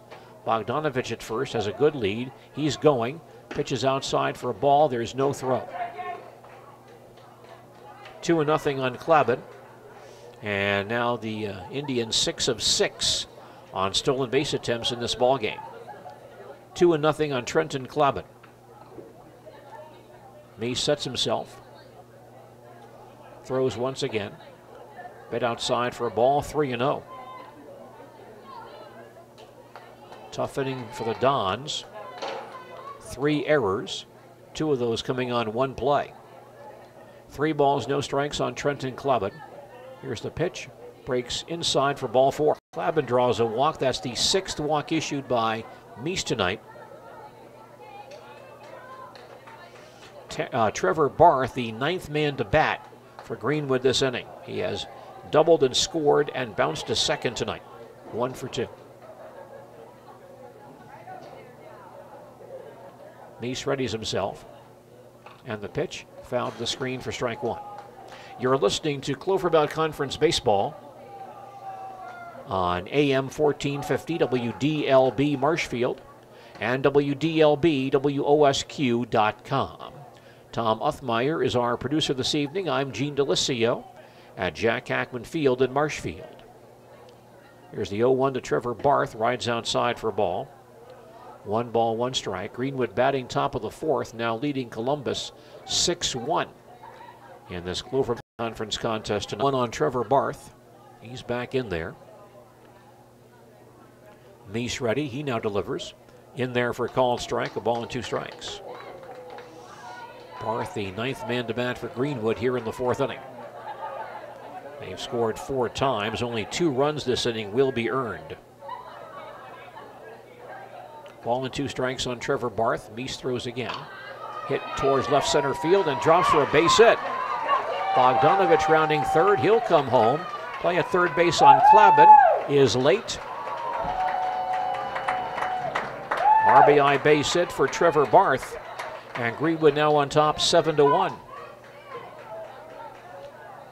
Bogdanovich scores on Barth's base hit. Klabin around to third base on the play. And Greenwood bats. Hunter North batting for the 2nd time in this inning. Hunter, however, will be called back, I believe. It appears that Cole Lindner will bat in his place. Ethan Mies from the stretch. Delivers. One outside, ball 1. Cole Lindner serving as a pinch hitter for Hunter North. North was hit by a pitch and scored and struck out. Mies readies himself again. Pitch on the way, in there for a call strike. 1 ball, 1 strike. 5 runs for Greenwood here in the 4th. They now lead Columbus 7-1.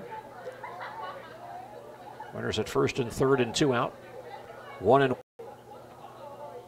Ethan Meese from the stretch. Runner is going. Pitch is in there for a called strike again. No throw. Barth with a huge jump steals it easily. Greenwood 7 of 7 now on stolen base attempts. Linder now behind on the count, of ball and 2 strikes. Meese throws once again. Ground ball to the right side. Deeringer off the first base bag will grab it. Race to first base and get there just in time to slide in. Meese standing on the mound did not go over to cover. And so Deeringer had to make the play himself, had to slide into first base to make the play on Linder to end the inning. But a big inning for the Greenwood Indians here in the 4th. They score 5 runs, only 2 earned on 2 hits. 3 errors, 2 walks, a hit batter, left on base. After 3.5 innings, Greenwood 7, Columbus 1. And more baseball from Jack Hackman Field in just a moment. You know a good teammate when you see one. Hardworking, reliable, and most of all, someone who knows that success is best achieved when people work together. At Ministry St. Joseph's Hospital, we work with all of our patients as a team to make the best decisions for their health. That's why we're proud to sponsor Columbus High School Dons Sports, because the world needs more great teams. Get to know us better at ministryhealth.org. Ministry Healthcare. Knowing you better means treating you better. Imagine going through a week without any electricity. It wouldn't be easy, would it? Every hour, every day, we rely on the electricity to power our homes, our businesses, and our schools. Marshfield Utilities, our community-owned, not-for-profit public power utility, delivers reliable, reasonably priced every hour of every day. It's good for consumers, business, our community, and the nation. Let's celebrate our public power utility.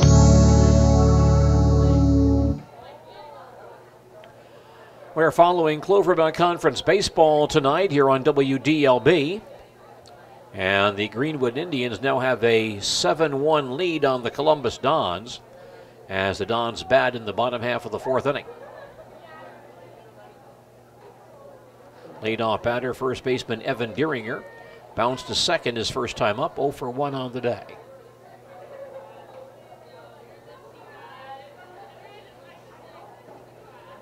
Three costly errors by the Dons in the top half of this inning.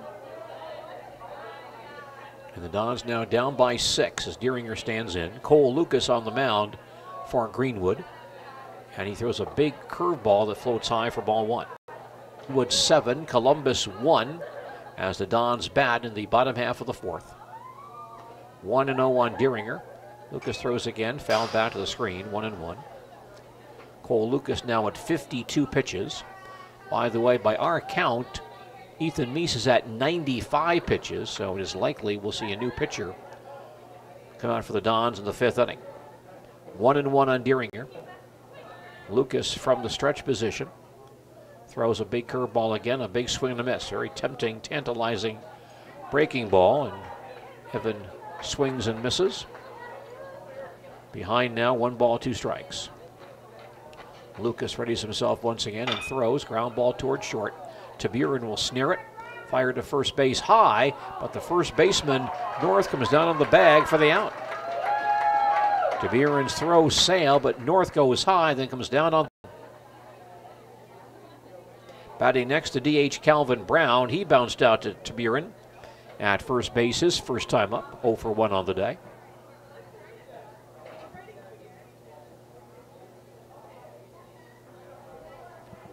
Lucas sets himself and now throws in there for a call and strike 1. Marshfield Tigers softball back on WDLB Monday. Tigers face Antigo at Lee Field. Lucas fires a curveball that breaks high and away for ball, 1-1. Antigo has been ranked this year in the softball poll in Division II. Pretty good ball club. There's the 1-1 pitch up and in for a ball, 2-1. So a good test for the Marshfield Tigers coming off their 5-1 loss to DC Everest last night. Now the Tigers tonight and tomorrow are in the Upper Peninsula. They're playing in that tournament in Escanaba once again this year. Lucas throws 2-1 in the dirt for ball 3, 3-1. Tigers facing Escanaba, Michigan tonight, and tomorrow they'll play 2 more UP schools, Marquette and Rapid River. Marquette, I believe, would be equivalent to a Division I school. Escanaba, probably D1 or D2 on that borderline. 3-1 on Brown. Next pitch is on the outside corner, call strike, 3-2. Rapid River would be smaller, about like a Division 4, Division 3 school by our standards, but still some good softball up there. Pitch to Brown on the way. He swings and misses for strike 3. Third strikeout for Cole Lucas today. And with 2 out, Keffer the batter. So the Tigers come back to Wisconsin over the weekend. They'll play Antigo at Lee Field on Monday. Our broadcast Monday at 4:15 right here on AM 1450 WDLB. Keffer digs in. Lucas throws a curveball up and in for ball 1. It's Greenwood 7, Columbus 1. Don's batting, bottom half of the 4th. Bases empty and 2 out. 1-0 on Bailey Keffer. Lucas fires again. Right down the middle for a call strike. 1 ball, 1 strike. Hear the train going by in the background. Can't really see it in the darkness, but there's some lights out there. 1 ball, 1 strike on Bailey Keffer. Lucas throws once again. Over for a call strike, 1-2. Bailey walked his first time up. Don's now down by 6 here in the 4th inning. And Lucas fires once again. Ball missed the outside corner. 2 balls, 2 strikes. Dons have only 3 hits in this ball game. Singles by Ryan Deeringer, Mandel, and Tyler Furlinger. The pitch by Lucas. Fly ball towards center field. Siraki comes on hard, makes the catch, and shallow center field to end the inning. Columbus in the 4th, no runs, no hits, no errors, no one left on base. After 4 innings, our score is Greenwood 7, Columbus 1. More baseball from Jack Hackman Field in just a moment. The Hearing House, make your house a hearing house. Hi, I'm Karen. My husband, Todd Beyer, started helping people hear better back in 1999. By 2010, we were ready to open the Hearing House. Our goal? To be the best hearing provider possible, because we know that better hearing leads to more confidence, less stress, and better connections. After all, your hearing is really the connection to your life. We have the latest technology, but we also have the expert technology. Plus, all purchases include our 60-day, 100% money-back guarantee. Call the Hearing House today and set up your free consultation. 384-4700. We are right in front of Pick and Save in Marshfield, and we also have offices in Wausau, Colby, and Neelsville. 384-4700. The Hearing House, make your house a hearing house. Columbus Dons change pitchers as Greenwood bats in the 5th inning. Ethan Meese replaced by Tyler Furlinger. Ethan pitches 4 innings tonight. He gives up 7 runs. 4 of those earned.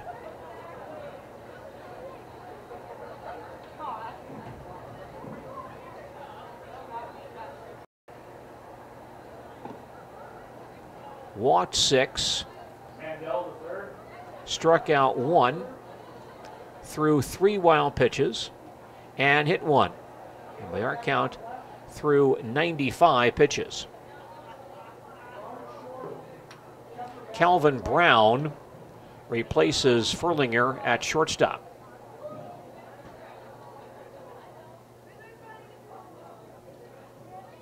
Looks like, see if there's any other changes at this point.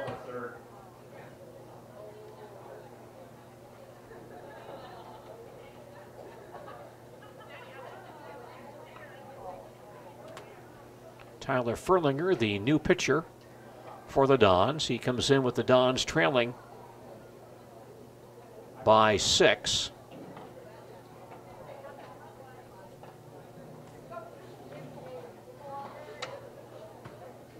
Jared Mandel is now playing third base for the Dons.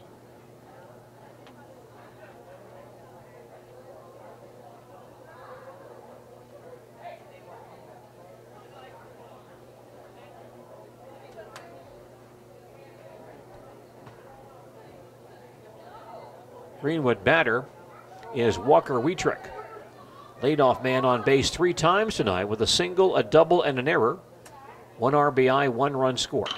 It's a fly ball to center field. Bryce Furlinger back in center field, grabs it for the out. 1 pitch, 1 out. And the Greenwood 5th inning. Cole Lucas now batting. The Greenwood pitcher has walked 3 times. Scored 1 run tonight. So Tyler Furlinger comes on in relief of Ethan Meese. Ethan did not get the best defensive support. Ground ball to second. Grabbed by Deeringer. Throws to first base in time for out number 2. 2 pitches and 2 outs in the Greenwood 5th.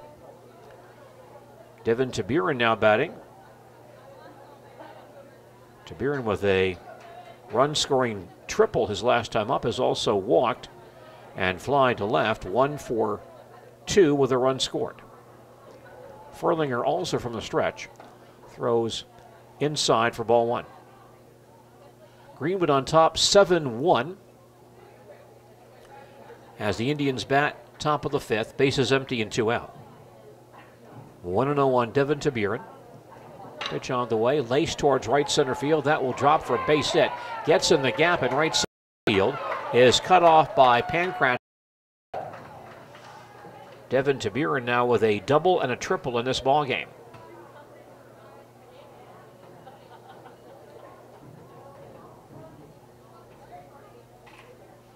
Two-out base runner for Greenwood. The DH, Jager Johnson, now batting. Jager is 0 for 2. He has walked, popped to first, and bounced back to the pitcher. Furlinger throws here. Over the knees, a called strike 1. Clover Belt Conference Baseball tonight on WDLB, a service of Ministry Healthcare, Marshfield Utilities, and the Hearing House in Marshfield, Colby, Neelsville, and Wausau. Johnson dribbles one down the first baseline, foul. The count now, no balls and 2 strikes.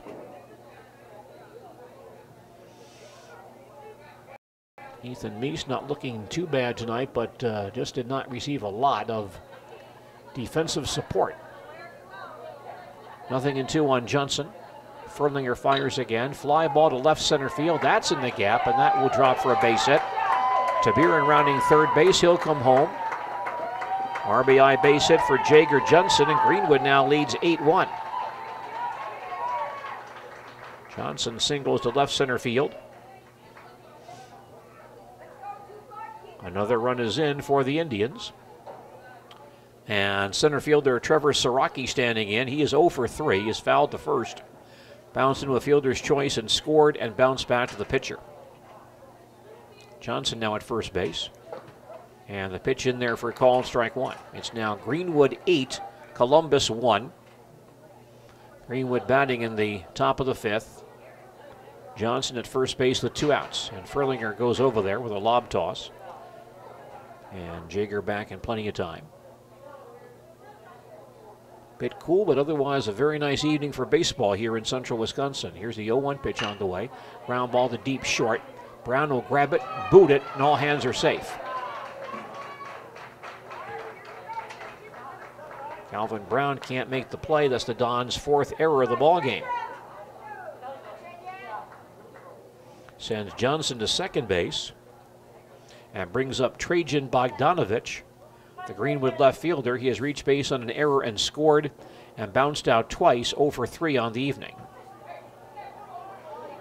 Greenwood back in scoring position once again. Boy, the Dons retired the first 2 Greenwood batters this inning on 2 pitches. But then 2 hits, a double, a single, and an error. The pitch by Furlinger breaks in there for a call and strike 1. And now Greenwood up by 7 here in the 5th inning. Dons held a 1-0 lead in the first inning tonight. Fernlinger's 0-1 pitch away. Ground ball towards third. Cut off by Brown. Fires to first base in time to end the inning. Played nicely by Calvin Brown between short and third to retire the side. In the fifth for Greenwood, 1 run on 2 hits, 1 error, 2 left. After 4.5 innings, Greenwood 8 and Columbus 1. Back to Jack Ackman Field and more baseball in just a moment. No matter whose name is on the door, it's the person you deal with that really matters. That one-on-one relationship is what Citizens State Bank of Loyal is built on. We are a local bank. Decisions are made locally, loans are serviced locally, and if you have a question, you know who to ask. Looking to make some improvements around your home, upgrade, refinance, maybe add on. Talk to one of the local folks at Citizens State Bank of Loyal, Granton, Neelsville, Spencer, or Marshfield. We're just down the street. In these days of fast-paced lives and fast-talking salespeople, it's nice to know you can still count on your local Dish-authorized retailer, Selk Electronics, with folks right here in your neighborhood to tell you the honest truth. Dish simply costs less for the very same channels for your home or your business. Dish and Selk Electronics have it at a reasonable price with old-fashioned service. Believe it. Call Selk Electronics at 715-683-2558 today and experience an expert who's happy to answer all your questions, whatever they may be. Restrictions apply. Call for details. High school baseball tonight here on WDLB. The Columbus Dons and the Greenwood Indians. Greenwood up by 7 as Columbus bats in the bottom half of the 5th inning.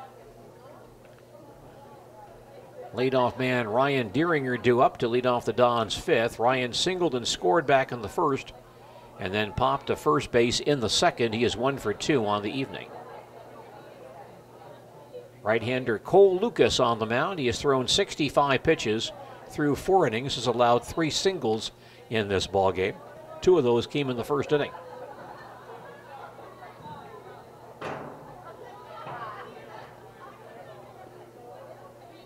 Ryan stands in. Lucas still in that stretch position. Delivers high and inside, ball 1. Our score is Greenwood 8, Columbus 1. Dons batting in the bottom half of the 5th inning. Lucas throws up and in for a ball. 2 balls, no strikes. Greenwood trying to maintain its hold on a sheer away. Ground ball left side and through the hole for a base hit. Deeringer singles to left field, his 2nd hit tonight. 4th hit by the Dons this evening. Dons have a leadoff base runner for third baseman and now catcher Charles Payant.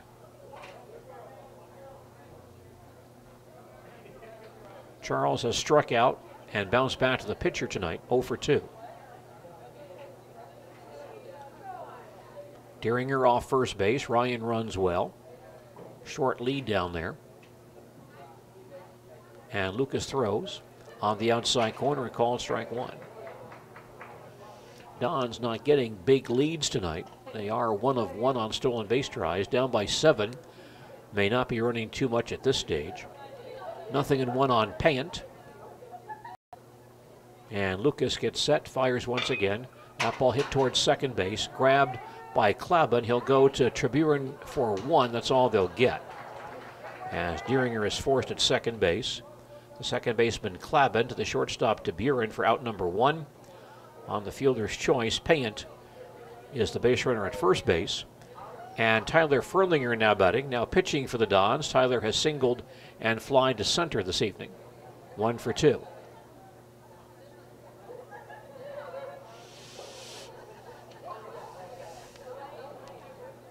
Lucas from the stretch. He throws, it's in there for a call, strike 1. Greenwood on top, 8-1. Dons batting bottom half of the 5th. Payant at first base with 1 out. 0-1 on Furlinger. Lucas throws again. Breaking ball missed outside for ball. 1 ball, 1 strike. Fielders quite shallow. Haven't seen too many teams play that shallow except in very windy conditions. With the wind blowing in, you might see that, but we don't have that tonight. Lucas sets himself, throws once again in the dirt, blocked nicely by Zimbauer. Now it gets by Cole to the screen.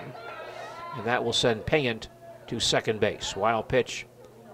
Charge to Cole Lucas, his first tonight. The count on Furlinger, 2-1.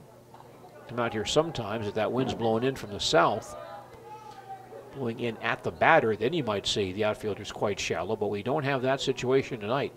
Rather light winds this evening. 2-1 on Furlinger. And Lucas fires again. Over at the letters a call strike, 2-2, but Coach Hinker playing his outfielders quite shallow. And in right field, Barth is very shallow and near the line, so a big gap in right center field. 2-2 on Furlinger. Lucas readies himself and now throws. Ground ball back through the box. Tabirin charges at shortstop, grabs and fires in one motion, and it's beaten out though by Furlinger. Good effort by Tabirin, but Furlinger beats it out for the infield hit. Ball went through the box and Lucas couldn't field it. Tabirin charging, made the play through in one motion. But Furlinger hustles down the line. He beats it out for the infield hit. Don's fifth hit tonight sends Payant to third base. And the batter for the Dons is Noah Taylor. Lucas delivers. Runner is going. Pitch is low for a ball. Throw to second base is wild. Goes into center field, and Payant will get up and score. And the Dons now trail 8-2. Stolen base for Furlinger. And on the errant throw that goes into center field, Payant scores from third base.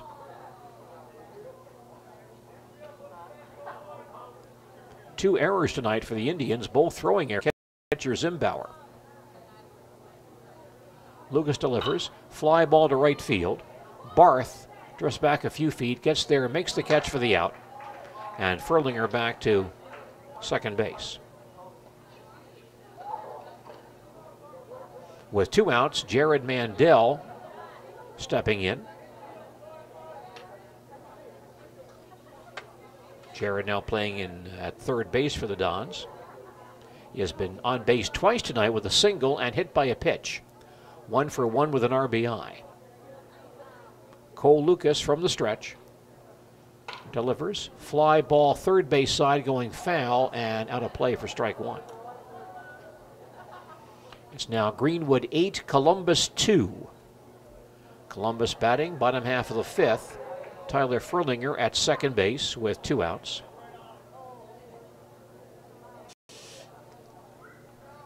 Nothing in one on Mandel.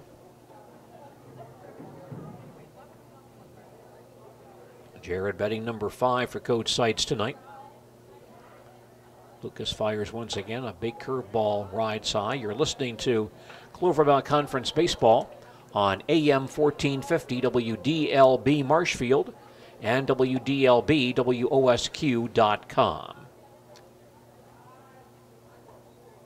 Lucas now steps off. Tom Uthmeyer, our producer tonight. I'm Gene Delisio at Jack Hackman Field in Marshfield watching Cloverbelt Conference Baseball this evening.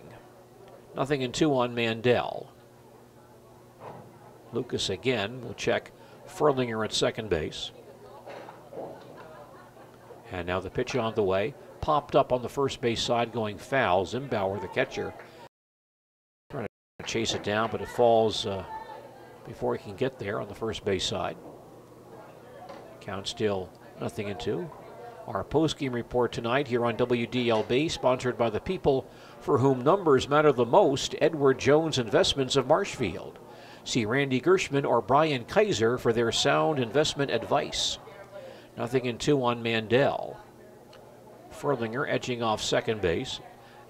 Now Tabirin sneaks behind him, takes a pickoff throw, but Tyler gets back in time.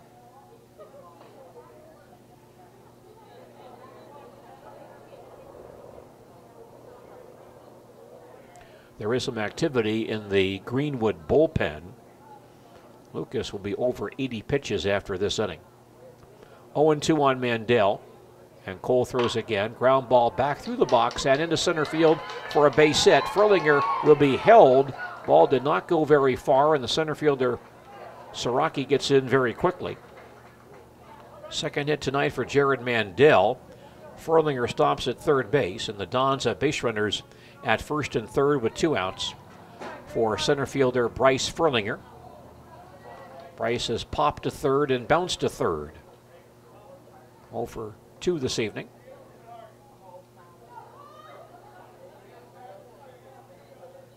Don's trying to come back in this one, down by 6. Runners lead at first and third. Lucas from the stretch, and he throws. It's in there for call, strike 1.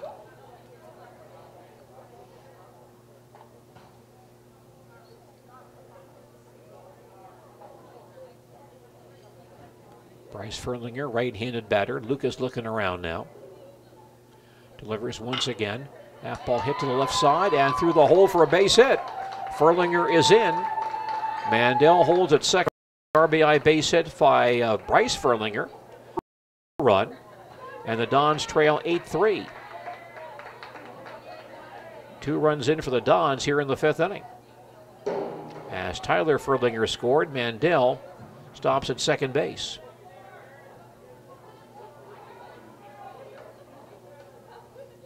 Hitting next, first baseman Evan Deeringer. Bounce to second, bounce to short tonight, 0 for 2. Lucas checks the base runners and delivers. Bet high for ball 1.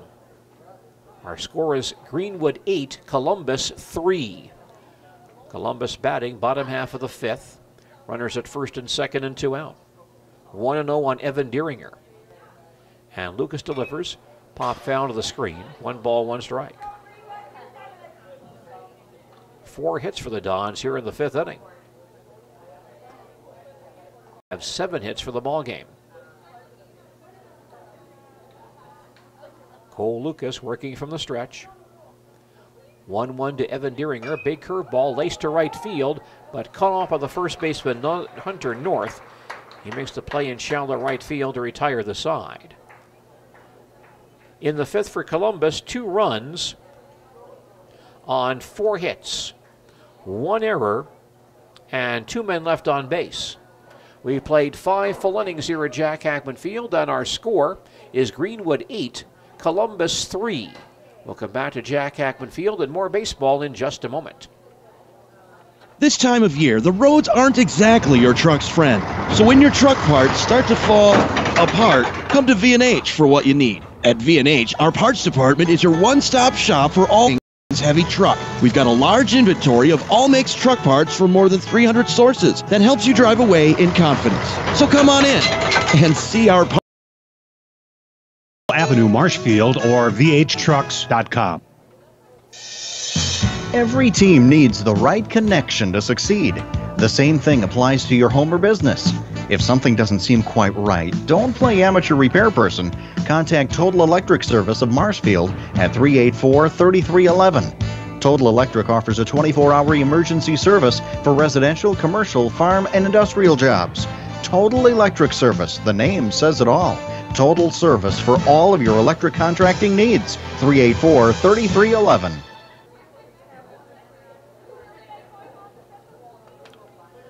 Bailey Keffer back in right field for the Dons.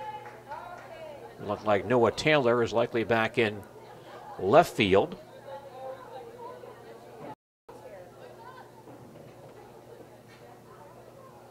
Greenwood batting in the top of the 6th, leading by 5. Trenton Clabin, the batter, Greenwood's second baseman. And he fouls him back against Tyler Furlinger for strike 1. Greenwood on top in this ball game, 8-3. Indians batting top of the 6th. Clabin has bounced to short, singled homer run, and walked, 1 for 2 with an RBI. Next pitch by Furlinger, up and in for a ball, 1 ball, 1 strike. Dons led early 1-0, then Greenwood came out 1 in the 2nd, 1 in the 3rd, 5 in the 4th, 1 in the 5th. Big swing and a miss here. Clabin behind a ball and 2 strikes. 7, 8, and 9 men coming up for Greenwood this inning. Foul ball on the first base side, foul, out of play. Still 1 and 2.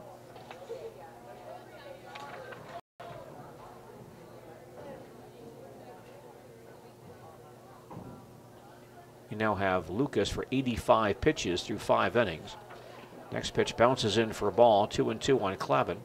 So we may see a new pitcher for Greenwood at some point in the Columbus 6th. 2-2 on Trenton Klabin. Furlinger from the stretch. Now fires. Just missed the outside corner for ball 3. And the count full, 3 balls and 2 strikes. Tyler Furlinger on the mound. He fires once again, swung on and missed. Good inside fastball. And Tyler's first strikeout of his relief stint.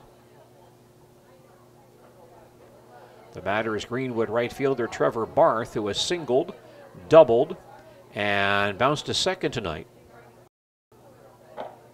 Takes one over for a call, strike 1.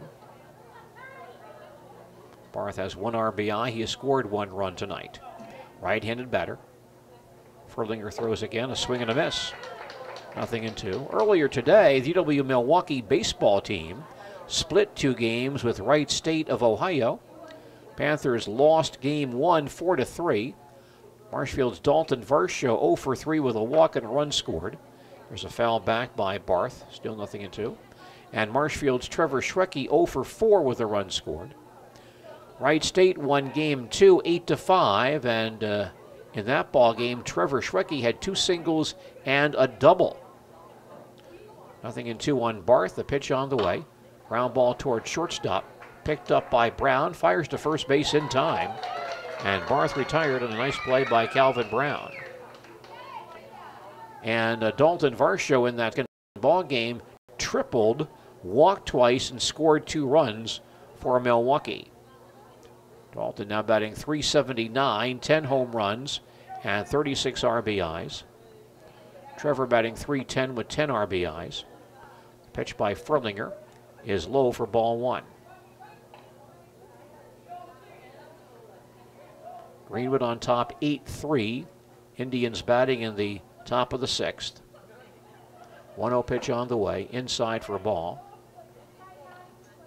We have a new batter, but we can't tell who he is. He hasn't turned around to see his number. 2-0 on whoever this guy is. Next pitch outside for ball 3. Number 20-something. 3 balls, no strikes. And Furlinger throws again. Popped up on the third base line. And that was Hunter North back in the ball game after the Indians hit for him in the last inning. Hunter North comes back, re-enters, and singles down the left field line. Now 9 hits for Greenwood, so North back in the ball game. He singles with 2 outs. Leadoff man Walker Wietrich now batting. And Walker on base 3 times tonight with a single, a double, and an error. Also has fly to center field. Scored once, has 1 RBI as well. Furlinger from the stretch. Big lead by North, and Tyler will chase him back. That Major League Baseball draft coming up next month. Dalton Varsho ranked as a top 100 prospect in college baseball by Baseball America. Furlinger throws, runner going, pitch is offline and gets into center field. Throw back to third base, might be there in time, and North is thrown out as the center fielder Bryce Furlinger makes the play and throws out North at third base. Nice throw to Mandel to end the inning. So Greenwood gets a stolen base, but to no avail as North is thrown out of the bases anyway. In the 6th for Greenwood, no runs on a hit, no errors, and none left on base after 5.5. Greenwood 8, Columbus 3, and more baseball coming up in just a moment. Paget Equipment Company, a division of JBL International, specializing in stainless steel fabrication worldwide, and a proud backer of Marshfield area youth programs and activities. The folks at Paget Equipment, healthy competition. Youth for life, teaching them important concepts like teamwork and fair play. Important in athletics, important in business, important in life. Paget Equipment, a strong backer of the youth of Marshfield, urging you to get involved with school-related activities. Hefco Floral Company of Marshfield reminds you that Mother's Day is Sunday, May 14th. Make Mom think of you and smile with flowers from Hefco Floral. Does Mom live outside the area? Don't worry, Hefco's offers free wire service to its trusted network of telefloral florists throughout the country. And they can get a beautiful floral gift delivered as early as the same day you place the order. See all of Hefco's Mom's Day specials online at hefco.com. Hefco Floral Company, City Hall Plaza in Marshfield. Your florist, helping you celebrate Mother's Day. We thank you for joining us for baseball action tonight here on WDLB. Columbus and Greenwood meeting in Clover Belt Country. Cole Lucas, by our count, has thrown 85 pitches so far this evening, but he is out there to start the sixth. Don shortstop Calvin Brown leading off. Calvin has bounced to short and struck out tonight. He's 0 for 2. Cole Lucas from the stretch. Big curveball breaks high for ball one. Greenwood leads at 8-3 as the Dons bat. Bottom half of the sixth here at Jack Hackman Field. Lucas throws again. Over for a called strike. 1 ball, 1 strike. Dons led early, then Greenwood with a big 5-run fourth inning. Next pitch swung on and missed. 1-2 to Calvin Brown. Began the ball game as the Dons DH, and now stationed at shortstop. Lucas throws once again, swung on and missed for strike 3. Cole. Bailey Keffer batting, and Bailey has walked and flied to center. 0 for 1. Pitch by Lucas, breaks across for a call, strike 1. Marshfield Tiger baseball back on WDLB on Tuesday. Tigers meet Wausau East here at Jack Hackman Field. Next pitch on the way, breaks a bit low for a ball. 1 ball, 1 strike. Game time 4:30. That broadcast Tuesday at 4:15 right here on WDLB. Here's the 1-1 pitch, way outside for ball. 2-1. Wausau East struggling somewhat in baseball. I do not believe they have a conference win as of yet. Tigers coming off a big win against DC Everest last night. 2-1 pitch, inside for ball, 3-1. Tigers winning in Schofield 3. So at Jack Hackman Field. Here's the 3-1 pitch, across for a called strike. And the count on Keffer full, 3 balls and 2 strikes. Fans a bit bundled up tonight. Temperature about 59 right now, but lots of fans down there with some jackets and blankets. Ground ball to short. Taburin scoops it up. Throws to first base in time, and Keffer is out number 2. 2 outs. Leadoff man Ryan Deeringer, the batter. Ryan has singled and scored, popped to first and singled again. 2 for 3 on the evening.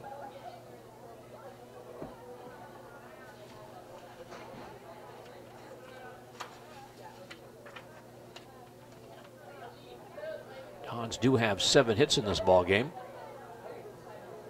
Greenwood has 9. Indians have 4 extra base hits tonight. Lucas drops a curveball on the inside corner for a called strike 1. Greenwood on top 8-3. Columbus batting last half of the 6th. Bases empty and 2 out. Lucas throws once again. Across for a called strike. And the count, no balls and 2 strikes. Lots of fans down here enjoying baseball tonight. 0-2 pitch on the way. Missed low and outside for a ball. 1-2. There'll be a lot of baseball down here throughout the summer months.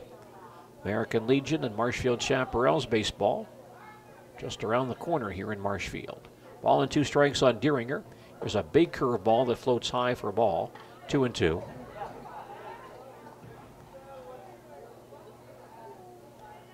By our count, this will be Lucas's 100th pitch. 2-2 pitch on the way. Ground ball towards short. Taburin will scoop it up. Fire to first base. And in time to end the inning. That means we should see a new pitcher for Greenwood in the 7th inning. In the 6th for Columbus, no runs, no hits, no errors. No one left on base. We head to the 7th inning. with Greenwood leading Columbus 8-3. And back with more baseball in just a moment. It's spring. The birds are singing and the flowers are blooming, but the weather can't decide what it's doing.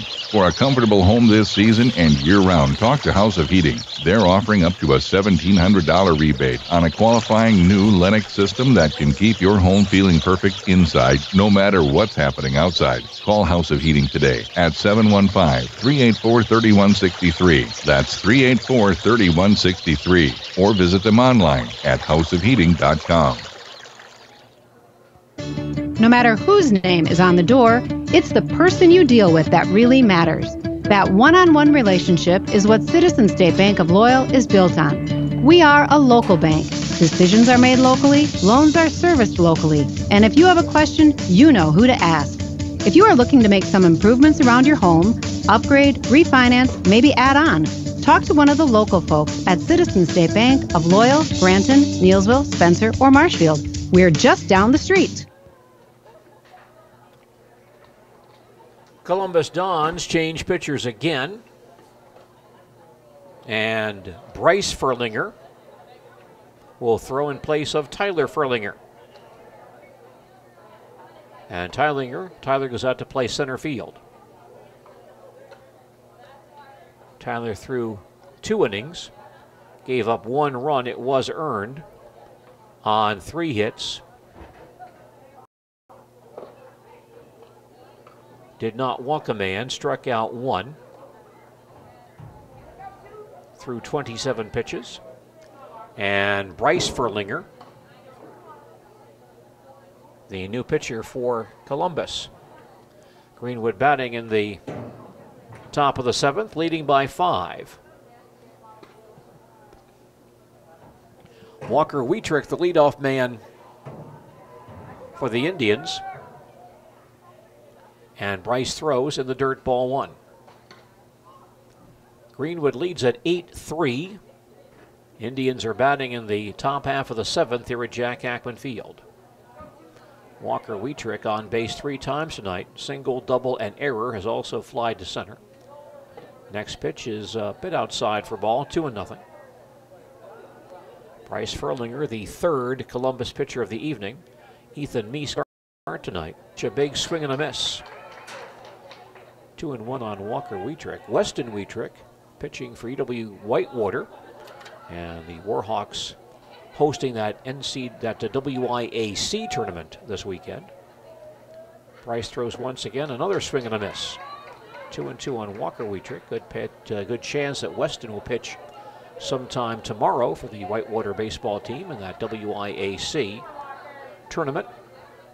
2-2 on Walker Wietrich. He stands back in there. Furlinger from the stretch throws in the dirt for ball 3.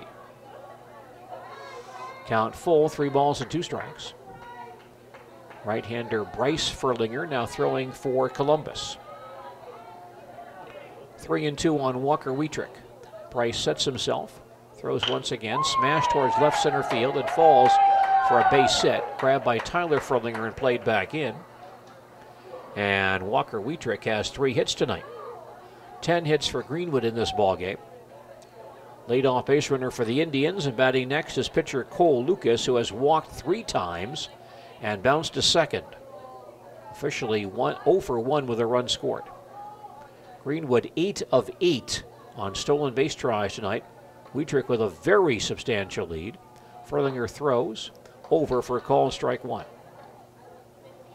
We'll see if the Indians run here, up by 5. Evan Deeringer holding Wietrich close. Furlinger from the stretch. Throws again in the dirt. Wietrich is going late and steals second base. 9 stolen bases for the Indians tonight. He got a late start. That was a delayed steal.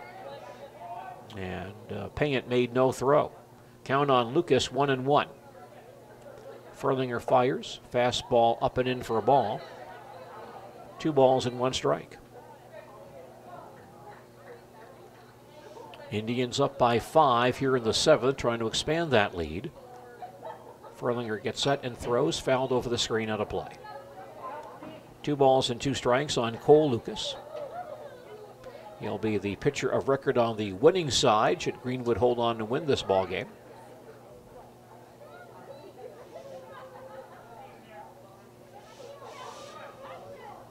Lucas back in there, 2 balls and 2 strikes to count. And the pitch by Bryce Furlinger drops low for ball 3. And Bryce has gone 3-2 to the first 2 men he's faced tonight.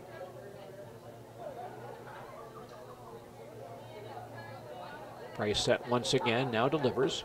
High for ball 4. And Greenwood with base runners at the out. Shortstop Devin Taburin having a big night tonight. A double, a triple, a walk, and he's flied to left. 2 for 3, an RBI, and 2 runs scored. First pitch over the knees, a call, strike 1. Our score is Greenwood 8, Columbus 3. Greenwood batting in the top half of the 7th. Runners at first and second, nobody out. Next pitch in the dirt, bounds away from Payant, and the runners advance. Wild pitch charge to Furlinger.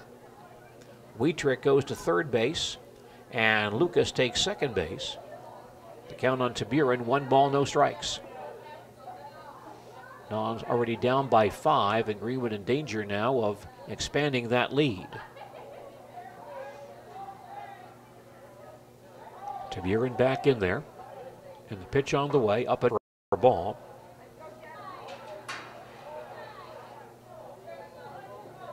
Greenwood trying to maintain its share of first place in the Eastern Clover Belt. Here's a ball popped up on the left side. Taylor in shallow left field has the ball fall behind him. Wietrich will score, and Lucas goes to third base. That's a base hit for Taburin, another misplayed fly ball by the Dons outfield. And Greenwood leads 9-3. Wietrich scores on the play. I'd have to guess the Dons outfielders, not used to night baseball, must be having a tough time with the lights, because they've badly misplayed several fly balls tonight. Now Taburin takes off. He'll steal second base again unopposed, and Greenwood now 10 of 10 on stolen base tries tonight. Johnson 1-0. There's a breaking ball on the inside corner for a call strike, 1-1. Taylor got to a spot, and then the ball just fell about 10 feet behind him. 1 ball, 1 strike on Jager Johnson. Next pitch, low for a ball, 2-1. And that's about they dropped 1 fly ball and misplayed 3 others into hits. And I'd have to believe that they're just not used to playing night baseball and losing fly balls. 2-1 pitch, popped up into shallow right field. Keffer comes on, gets there, and he makes the catch. Lucas tags, he'll score on the play, and Taburin takes third base.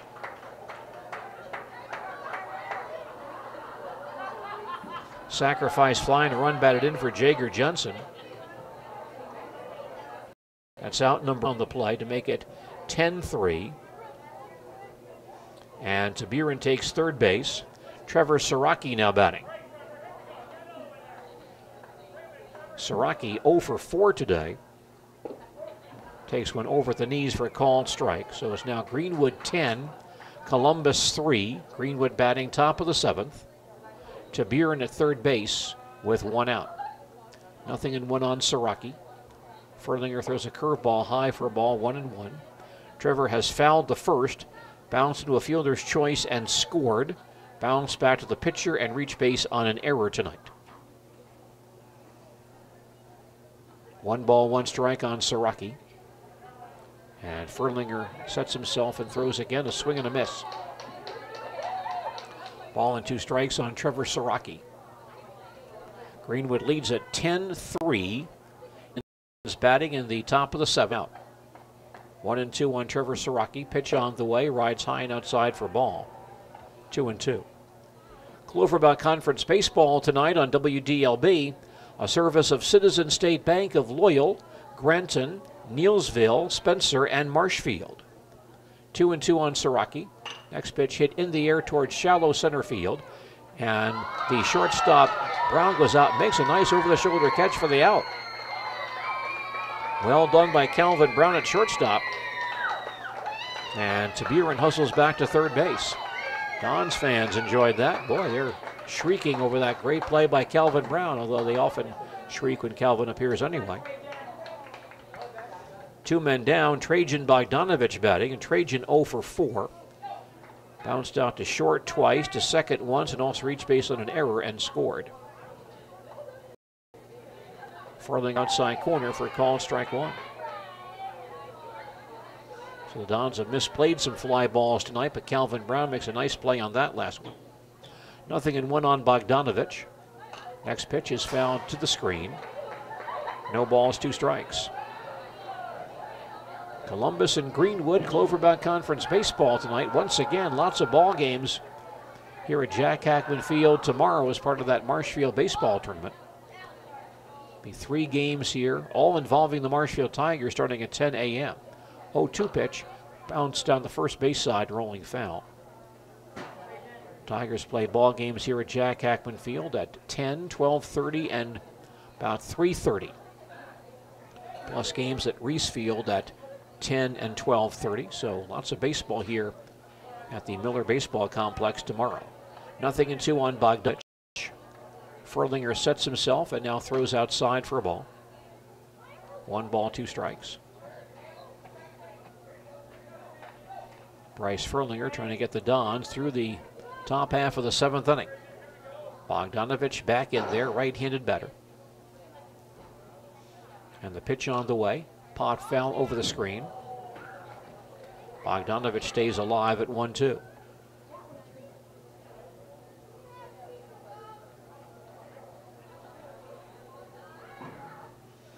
Bryce Furlinger, the 3rd Columbus pitcher of the evening.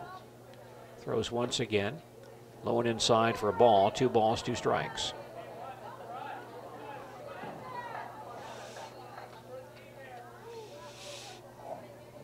Quiet night here in central Wisconsin. Fans enjoying baseball tonight.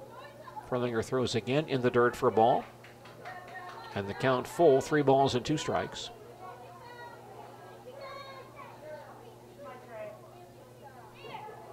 Trajan Bogdanovich playing left field for the Indians this evening. He's back in there. Pitch on the way, ground ball to the right side. Deeringer at second base will gobble it up and throw to first base in time to end the inning. Greenwood in the 7th, 2 runs, 2 hits. No errors, a walk and 1 left. We head to the bottom half of the 7th inning with Greenwood leading Columbus 10-3. We'll come back to Jack Hackman Field in just a moment. This time of year, the roads aren't exactly your truck's friend.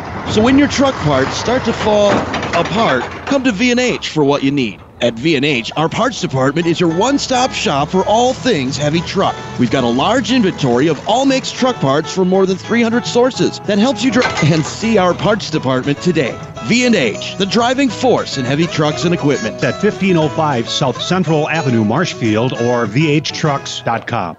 You can count on your Toro dealer to answer any questions you may have, back up your purchase with quality service and parts, and of course help select the right mower for you. Maybe you need a reliable Toro walk power mower starting at $369, or a time-saving Toro zero-turn mower starting at $22.99 that cuts acres fast. At Bill's Service Center, they've got them all. The Toro selection you need, backed by the service you deserve. That's what being a Toro dealer is all about. Visit Bill's Service Center in Stratford today to find the perfect Toro mower. Cole Lucas, after throwing 6 innings, leaves the mound, and DH Jager Johnson comes in to pitch for Greenwood, and Lucas goes behind the plate, and he'll serve as the Greenwood catcher. Lucas tonight throws 6 and hits, walked 1, struck out 4, hit 2, and threw 1 wild pitch. Lucas with 100 pitches tonight. And now Jager Johnson will try to get the Dons out here in the 7th to preserve this Greenwood win.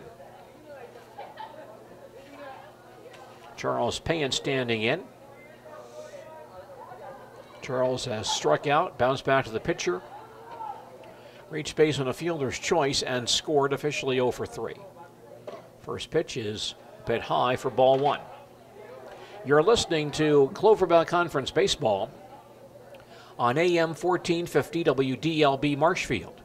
1-0 pitch is hit deep down the left field line, curving and falling just foul. Just out of play. Count now 1-1. Tom Uthmeyer producing our broadcast tonight. I'm Gene DeLisio at Jack Hackman Field in Marshfield. Columbus and Greenwood meeting tonight in Clover Belt Conference Baseball.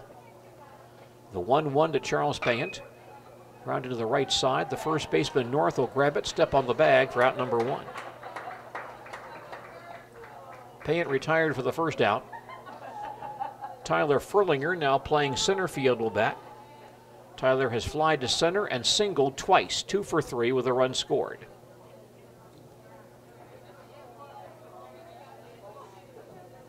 Pitch by Jager Johnson, inside for ball 1. Make sure you stop by our website, WDLBWOSQ.com or MarshfieldAreaSports.com. Here's the 1-0 pitch on the way inside, and Furlinger hit by the pitch. Got nicked on the shoulder.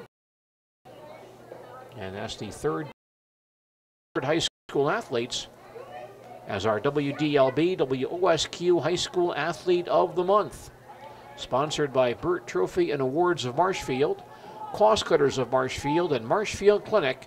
Don't just live, shine. Batter is Noah Taylor. First pitch is high for ball 1. That's our WDLB WOSQ High School Athlete of the Month. 1-0 on Noah Taylor. And Johnson throws. Foul to the right side out of play. 1-1.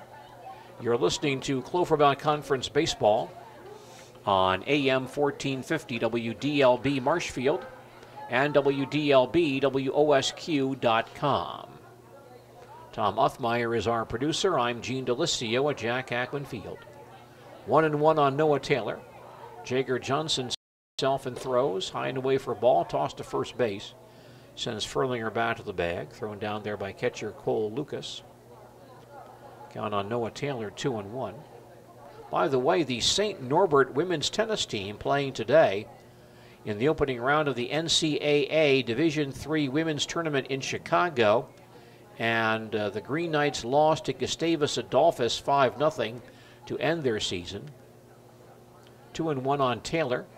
Tossed to first base, sends Furlinger back. But Elizabeth Manlick, who has been playing number 1 singles and number 1 doubles for St. Norbert this year, did not participate in that match. 2-1 on Taylor. Runner going, pitches low for a ball. Throw to second base is high and into center field, backed up by Siraki. A stolen base for Tyler Furlinger. Down on Taylor now 3-1. And Furlinger in scoring position. Elizabeth did. Normally you would not hold out your number 1 player in an NCAA tournament match. Next pitch is chopped foul at the third base side, so we assume that there was an issue with Elizabeth in terms of health perhaps, and could not play today, but nice season for St. Norbert as they win the Midwest Conference Women's Tennis Championship, Conference Tournament Championship, and advance on to the NCAA Division III tournament this year. 3-2 on Noah Taylor. Johnson throws low and outside for ball 4. And a hit batter and a walk, and the Dons have 2 base runners for Jared Mandel, who has been the Dons' most productive batter tonight with 2 singles and a run batted in, also hit by a pitch, so he's been on base 3 times tonight. Jager Johnson trying to wrap this one up for Greenwood. Working from the stretch. Runner going, pitches line towards second base. Cut off by Klabin. He'll go to Taburin for 1. On to first is in time, I believe, for the double play. No, a bit late. And on the play, Furlinger running all the way from second base will score. Very unusual play. Taylor was tossed out at second base for the force play for out number 2. Mandel becomes the base runner at first on the fielder's choice. And Furlinger, running all the way from second base on the play, scores. And the Dons now trail 10-4. First pitch to Bryce Furlinger, low and outside for ball 1.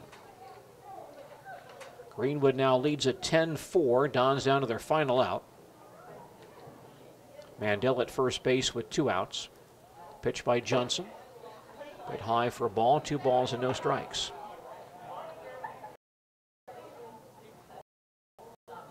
And although he is not allowed to hit in his relief stint, throws again. It's in there for a call and strike. 2 balls, 1 strike. Columbus down to their final out here in the 7th inning. Down by 6. 2-1 on Bryce Furlinger. And Johnson fires, foul to the right side of the play.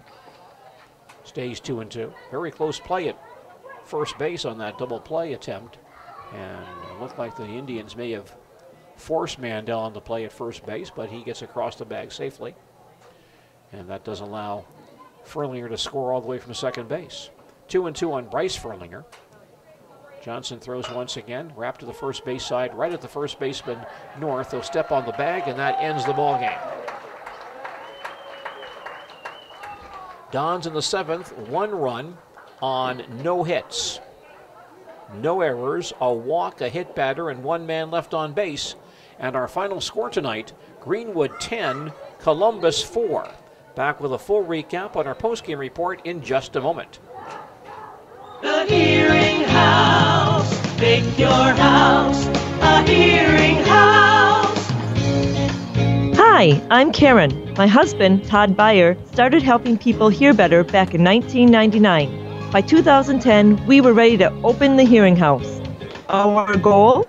To be the best hearing provider possible, because we know that better hearing leads to more confidence, less stress, and better connections.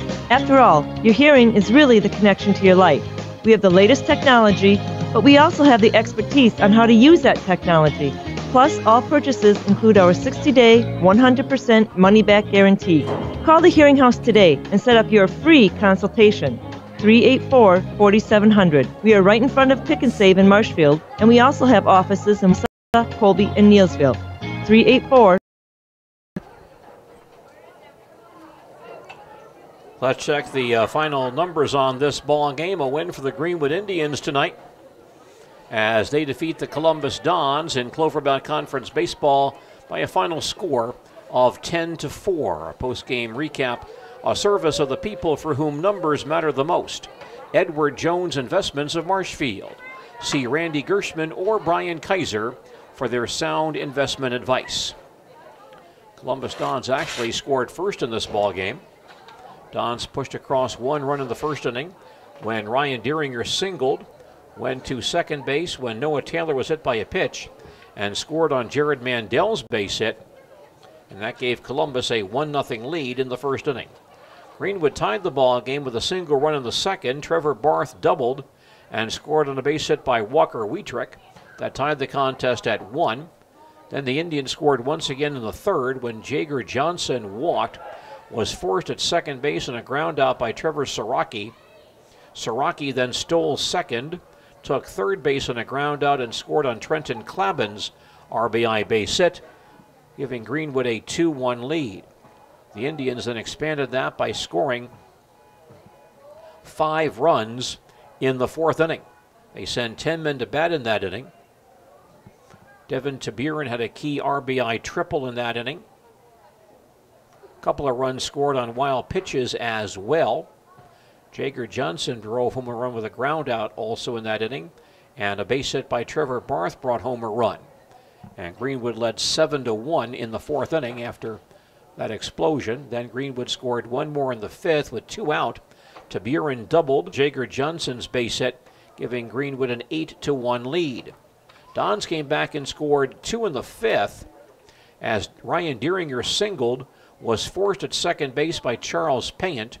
Charles then went to second base on a wild pitch, took third base on Tyler Furlinger's infield hit. Tyler then stole second base. Payant came home on a throwing error as that ball went into center field on the stolen base try by Furlinger. So Payant scored on the play. Furlinger then went to third base on a base hit by Jared Mandel and scored on Bryce Furlinger's base hit to cut the Greenwood lead to 8-3. Greenwood then came back and scored 2 in the seventh when Wietrich singled, Lucas walked, Devin Tabirin's base hit scored Wietrich, and Lucas scored on a sacrifice fly by Jager Johnson, giving Greenwood a 10-3 advantage. Then Columbus closed out the scoring in the 7th with 1 out. Tyler Furlinger hit by a pitch, stole second. Noah Taylor walked, and then Jared Mandel hit a ground ball to second base. Taylor was forced at second base on the play. Greenwood attempting the double play. The throw to first base was late, but Tyler Furlinger at second base was running on the pitch, and he scored all the way from second base on that fielder's choice play to give the Dons their 4th run of the day, but that did close out the scoring, and the Dons lose this contest 10-4. The line score for tonight for Greenwood, 10 runs, 11 hits, 2 errors, 11 runners left on base. For Columbus, 4 runs, 7 hits, 4 errors, and they left 8. Starting and winning pitcher for Greenwood, Cole Lucas went 6 innings, gave up 3 runs, all earned on 7 hits, walked 1, struck out 4, hit 2, and threw 1 wild pitch. Lucas threw 100 pitches. Jager Johnson threw 1 inning, gave up 1 run. It was earned on no hits, walked 1, hit 1, and threw 17 pitches.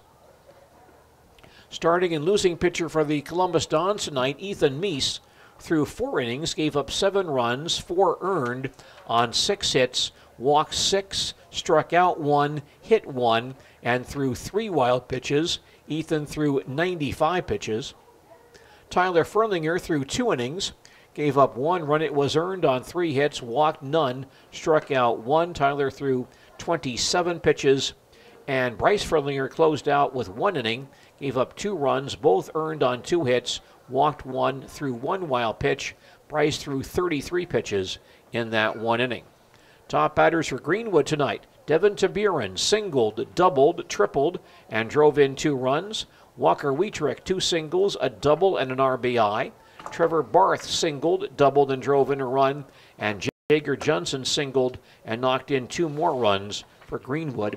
Columbus led by Jared Mandel with 2 singles and 2 RBIs. Ryan Deeringer and Tyler Furlinger each had 2 hits, and Bryce Furlinger singled and knocked in another run for Columbus. But the Greenwood Indians hold on to win this one. In fact, by winning this ball game, the Indians improved their record for the season to 11-6. They've now won 8 of their last 10 ball games. Columbus now 5-7 on the season. Greenwood the winner over Columbus tonight, 10-8. And once again, our postgame report, a service of the people for whom numbers matter the most.